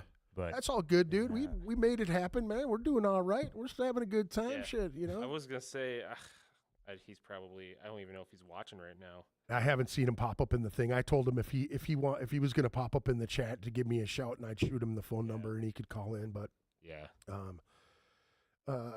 screeners rip you. What do you say? Hands down, I will come in now. Don't let the screeners rip you. Oh, he's talking about screen printing, I think. Craig Rosensbeard says, "Love you, Greg. You're the man." So one of us Gregs. He loves one of us. No, that's my buddy Craig. I am I am the captain now is what he said. He must be talking about, the guy who's trying to bust us, He's like, I'm the captain now. Yeah. Dominic has come in. I want to back up because Dominic said, finally got the kids to bed to tune in. Lots of metal horns. Thank you for tuning in, Dominic. Appreciate it so much. And he says, Spencer does not write bad drum parts. Lots of Yes, exclamation. they're not bad. I'm happy for that. Thanks, man.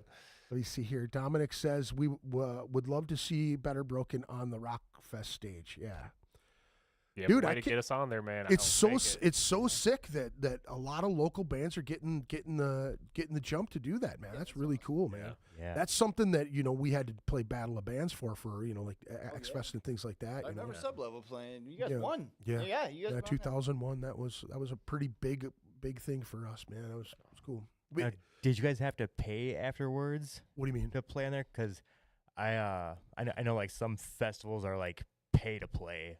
No, So- well, I mean, this was the thing back at that time, and this is why Greg and I were talking about how such an anomaly it was back then, because a lot of the radio station actually showed love to the local bands. Like you could actually, there was Loudon Local, which Patrick from 93X ran that, Yeah. and he was supporting Head Charge and a lot of Two Ton Crutch and a lot of the bands at that time, Smiling Liar and On Crush, man. yeah, and all of those bands at that time. So it was Patrick doing a lot of that. It was Nick Davis from the Metal Shop doing that.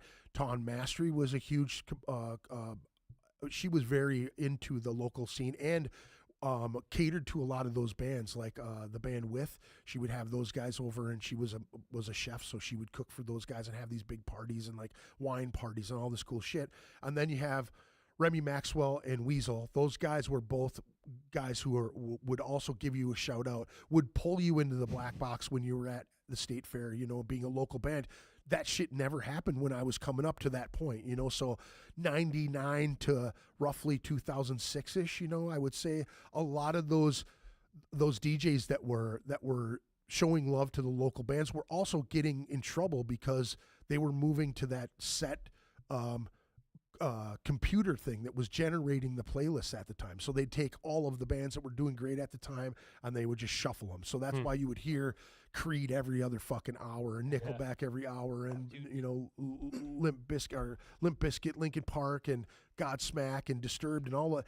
At that particular time when them bands were coming in, that's where everything started to transition. So when you were losing those people that were actually giving you love and the platform to go and talk, like I remember going on the Black Box That Rocks and Remy pulling us in there and sitting down and talking to Jack and I. And now Jack was, pretty much like a local celebrity because he helped so many bands, and everybody from the radio station went to him, and he always took care of everybody. So it was like the you scratch my back, I'll scratch yours type of thing. And that's how it went. It was like a barter system, man. I mean, there were some of us that were dealing dope at the time too, where that was definitely in play. You know what I mean? Where you're bumping up with people every night or hanging out with them, or you're going to, bar things that they were doing, like Nick from the morning show, he was doing bar things when he was coming up, and he was like the low man on the totem pole way before he even got on the air. You know what I'm saying? Yeah. And once those people started moving to different markets, because basically what they did is they came in and everybody was doing so well and everybody was getting such good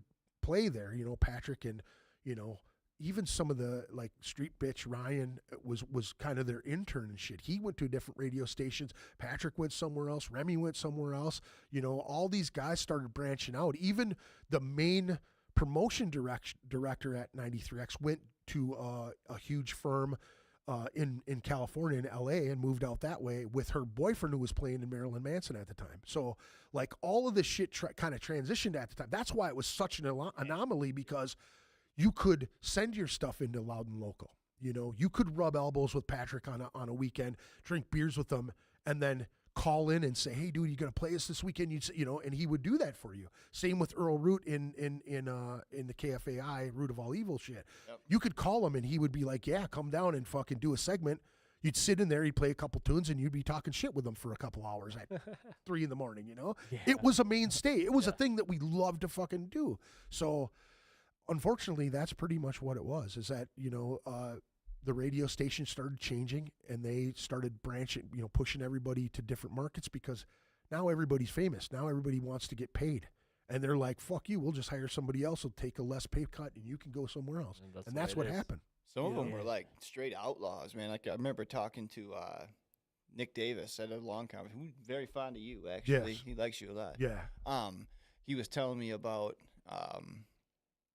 when Limp Bizkit, when the $3 bill came out, and the labels were forbidding radio stations to play it, and this guy was like, "Nah, fuck you. I'm going to put it on the 93X Metal Shop." So there's even a crazier backstory than that. Okay, so then that $3 bill shit goes off, and then they come back with the other one that blows up, right? The fucking the one Significant Other. the one right after that, right? So that would be what, their second album? Yeah, that would be their second album. Okay, so he gets the Interscope thing, where he's in charge of Interscope at that particular time. He went to every record radio station in the nation and asked for local bands. What are your top local bands? Who are the biggest drawing local bands? Who are the ones that the fans are loving? And that's how we got on some label showcases where they would bring a handful of bands to an undisclosed spot. You would play 4 or 5 songs, and then those record people or the management people would go, if they liked you, they'd say, play one more. And then numbers would get passed, and you would be on the phone with, I was on the phone with Monty Connor. He's the guy that signed Slipknot. He's the guy that signed Nickelback. He's the guy that signed everybody who went platinum on that. Now, he'd been with Roadrunner since like the 80s. So being able to get on the phone with that guy via all of these people, right? So they were just connecting dots for all of us. And all it was just rubbing elbows. And again, that anomaly situation where Jack was making a situation where we were rubbing elbows with not just the radio people, but they were rubbing elbows with record people, management, security. Like, dude, we were getting invites to all of this shit. And when American Head Charge kicked those doors open, there was like a pecking order for all of us at that time. So it was like, hey, you guys are next. We believe you guys are going to be the next ones that push off. And then it was like we would fight for spots, like things with Straitjacket and Nuisance and Black Flood Diesel and all of these bands. We were the ones fighting for those spots, and it's crazy because you play in front of, I think the biggest show I played in front of was the X-Fest thing. I'm on the bill with Stone Temple Pilots. Stone Temple Pilots' dressing room is on the other door of my room, you know what I mean? That how weird it is. You see Mudvayne, Machine Head, fucking, Slipknot, all these bands before they were gigantic, all in this one spot, and they are on the precipice of fucking launching, dude. You know what I mean? They were about to hit the button. They were counting down. You know, those tours had come around, and then all of a sudden, poof, they're on everything that you can imagine. You know what I'm saying? And that was really the essence of that anomaly was That's so cool. all of those things in that whole deal, man. And you hear those stories from Nick and those guys that really were the outlaws, the ones that were, they would take the ass chewings and the you know, they would get threatened by, Ton Mastery told us several times of, you know, things that she would do with local bands that she liked, and how the management from the radio station would be like, you can't be doing that. They're not, you know, you're not making any money off of that. But it really did help, man. Yeah. You know, that little bit of a push, man, got you to open some doors, man. And unfortunately, you know, my band never got signed. You know, Two Ton Crutch was one of those bands that didn't get signed. Smiling Liar, Align, Sunset Black. But here's the thing, though, is that Brandon went on to write music for some pretty big bands right now. He's like he won a Grammy. He's still in it, really? Yeah, he won a Grammy shit. for it. Yeah, I kind of always wondered what Beartooth? No, one of those bands that's new that's doing well. I want to say Beartooth or some fucking. I think They're- I was gonna say I think Caleb of Beartooth writes all his own. He writes like every single part. Maybe But he's here's the thing is that you know what I mean. A lot, you know, Maybe, when yeah. when writers get together though, and Okay. Brandon's always been one of those guys that Okay. has had the ability to write an amazing hook. You know what I'm saying? So Oh, yeah. he's one of those dudes that like he moved. Where the fuck did they come from? Like Missouri or some shit? Yeah, back they were then. Middle America. Yeah. And they came here, Yeah, it was dude, and it Missouri. was like everybody here was like, "Who the fuck is this band?" You know what I mean? They Yeah. were like, "Wow!" And they moved here because they heard our scene was just blowing up. You know? Yeah. And I it's so sad, dude. There's so many talented musicians that live in this fucking state that never got the love that they deserve, man. yeah. Downcast. So many. Downcast lost to Sunset Black in a battle of the bands at Sharky's. Hey, look at I'm being look at that fucking Patrick is fucking saying it's true. He said Greg is speaking the truth. Thank you very much, Patrick. And now Patrick is one of those guys. I was hoping he was still watching because he is really one of those guys that was like a conduit for all of us Yeah. local guys. And you know, he was a dude that believed in a lot of these local bands, and he would be at those shows week in and week out. You know what I mean? And he was having fun with the rest of us and partying like a rock star, and you know, really enjoying it. You know Yeah. what I'm saying? And he really did. You know, him and Nick really pushed a lot of us to do great things and continue. And fucking hey, man, I really do appreciate all those dudes because it was. Man, I was so lucky. I mean, that's really the reason why I do this podcast is for guys like Patrick and guys like Neil and guys like, you know, Earl Root and the guy, you know, the people that showed me love back in the day when I was young and I didn't have a platform, you know, Yeah. and they believed in the shit that I was doing. That again, we were talking about being stuck in that box. I always felt like I was a one trick pony when it came to music because it was all just raw the whole time. When I knew I had more inside me. I was singing, doing shit outside of the shit I was doing. I was just so afraid of being like, ha, you're fucking, you know, going soft. You know, Yeah. everybody that I was around at that time was like, we're the hardest fucking dudes around. And you know what I mean? That's how it was, you know? Yeah, it was the environment for sure. It was the anti culture, you know. Yeah. Like if you get played on back then, it was if you were on the radio too much, like we don't want to listen to you. Like we want to. There's a lot of people that were focused on, you know, their identities. Some of those people's identities were based off the fact that they knew all these bands that you didn't. Yeah. You know what I mean? Yeah. Oh yeah.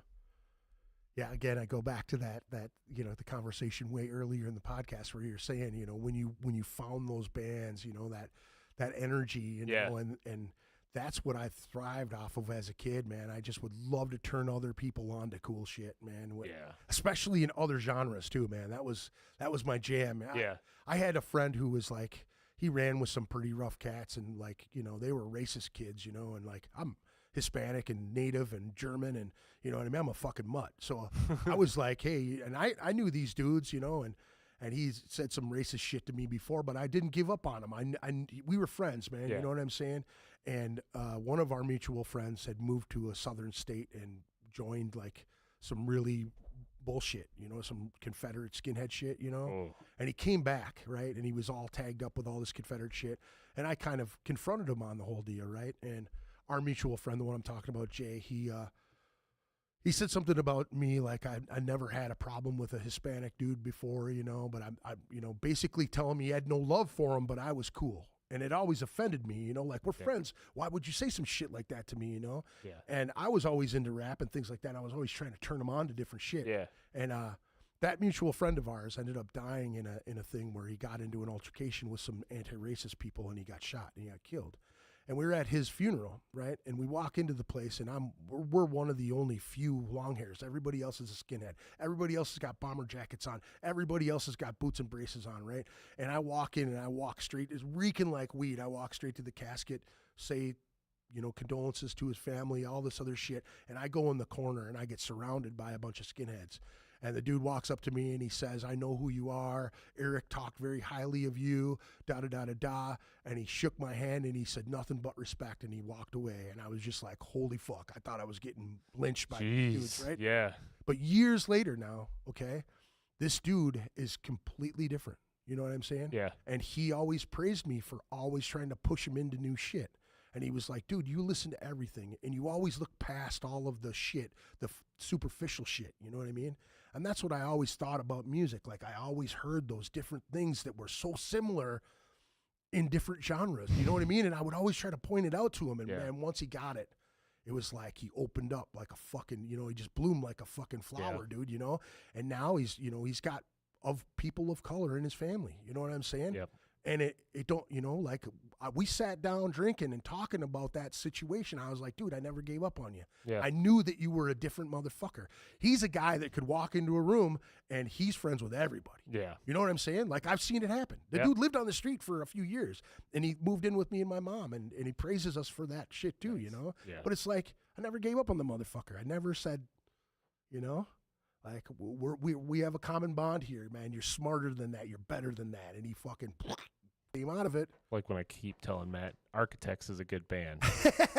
No, they're not. They suck. They suck. They suck. And then I think it was this last time we had practice, and he's like, yeah, some of their new stuff is kind of good. And I've kind of liked some of their old stuff. I was like, did you smile? Did you? oh, yeah. In my head, I'm thinking like, bro, I fucking told you. Like, it's like, hater. And then now he's like, yeah, I could get down. I was like, told you, man.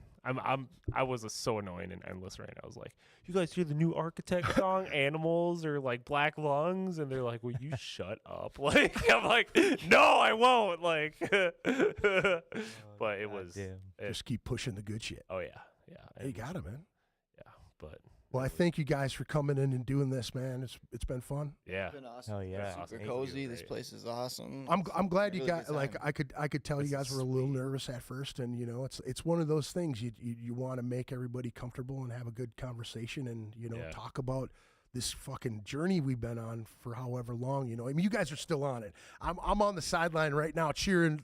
Fucking keep you're the going. proud dude. dad. Yeah, like, dude. Come on, Hell guys. Yeah, man. Hell yeah. Keep going. I say it all the time, dude. Like I'm so proud of the people that are still doing it, man. I see Greg doing it, and it's funny because I see we ran into each other at the underground show, right? And we're sitting there and we're talking about fighting and like all this music shit, and it's like you connect because we share a common bond with Billy. You know what I mean? It's like it's such a trip because we've been in the scene together for a long time too. We so talked about, you still brewing? I haven't. I actually have a bunch of stuff ready to go. Yeah. I stopped drinking, so I haven't. too. I haven't had a drink in 5 months. So I thought about was just on the cusp of like, maybe I should try this. Like, I'm a chemist by trade, so Yeah. like, this is right up my alley. Yeah. Let's make some good beer. And then I walked away from alcohol Yeah. last year. Like, yeah. I know we talked about it at that show. We talked about brewing and Yep. I think we talked to mead and everything too. So yeah, Yep. it's I'll get back to it. I've got a full setup. You know what I mean? Like I put a lot of money into it, so I but I just had It always looked good. Like, What? what you post, I'm like, like the color, was color on that. I was getting to the point where I was starting to get good at it, man. You know what I mean? Like the last beer I did was like a pineapple beer, and it was fucking amazing. I used like real fruit, and then I did some extracts and things like that. But just the way I brewed it and the because I did half and half. I did like the quick way, and then I did some oats and fucking cool shit to it. So make it a little bit better. But I just had a granddaughter, so she's little enough to be able to reach up and touch my taps now. So I'm like, oh man, if I would have had a full keg when she figured it out, it would be all over the place, dude. You know. Wow. Let me see here. Make sure we're not missing anything here. Good for you, dude, on your sobriety. For both of us, man. It is kind of a surprise when you do that. You just kind of quit on whatever and haven't drank since October 21st. Good shit, boys. Keep it going, Dominic. If it's working for you, bro, keep it rocking, man. Yep. I think it was just kind of a happenstance for me. I was just like, I think it's time to just take a little break. I hurt my back, so dude, I was drinking every day for like a year. Got nothing else to do. It's like, I'm laying down, have another beer. Yeah, It's why that not? easy. Yeah. Release my muscles a little bit too. Yeah. It is what it is, dude. So we got one more song. I believe it is "Fallen King." What can you tell me about that one? This is after I joined. This is the first one that we. Completed? Yeah, it's the first one we actually. Well, you guys had obviously the music written before, but that's the first one that I actually put lyrics to, and we had a complete song at the end of the night. Still one of my favorites to perform live. Yeah. Hands down. Just kicks Yeah. it, and now this is everybody who's in it now that wrote this Yep. one. So it's a connection, I suppose, huh? Yeah. Yep. From the ground up, you didn't have somebody, you're working it. Yeah. Oh. Well, we had Sean. Yeah. Sean was on this one. He's not in the band anymore. But Yeah. This is just there's gang vocals in it, and it's just got I don't know. I like the feel of it. Oh yeah, dude, you gotta love it. Got that Parkway Drive. This is where you can tell where the Parkway Drive influence comes from, and it's more obvious than not. Good reference point then, man. It's definitely a band you guys have referenced a couple times so far. So that's good. I love when bands do that. You can tell their influences. It's good. I didn't dude. even know Parkway Drive till I joined this band. Yeah. Badass. All of a sudden, I discovered I didn't know this Parkway band Drive that's until I like, knew Matt, so I was like, like this fucking huge band I've never heard of. All right, man. Well, thank you guys for coming in. thanks thank for you. Appreciate having it. me. Greg. It's awesome. Make sure you go check out Better Broken on all the streaming platforms and like and subscribe to all their stuff on all their socials, man. Make it to some of their shows that you said May, June-ish is about when you guys are Next one. doing that. So make sure you check these guys out. They've got some good stuff. So we're going to play some Fallen King. Enjoy. Please like and subscribe. Do all that happy shit. Leave us a comment, whatever you want to do. Thank you for joining us, man. Have a good weekend. We'll see you next Friday with Volsunga Saga up in the house. So we're going to do that. Peace out. Peace. Peace.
Ritual Madness Podcast.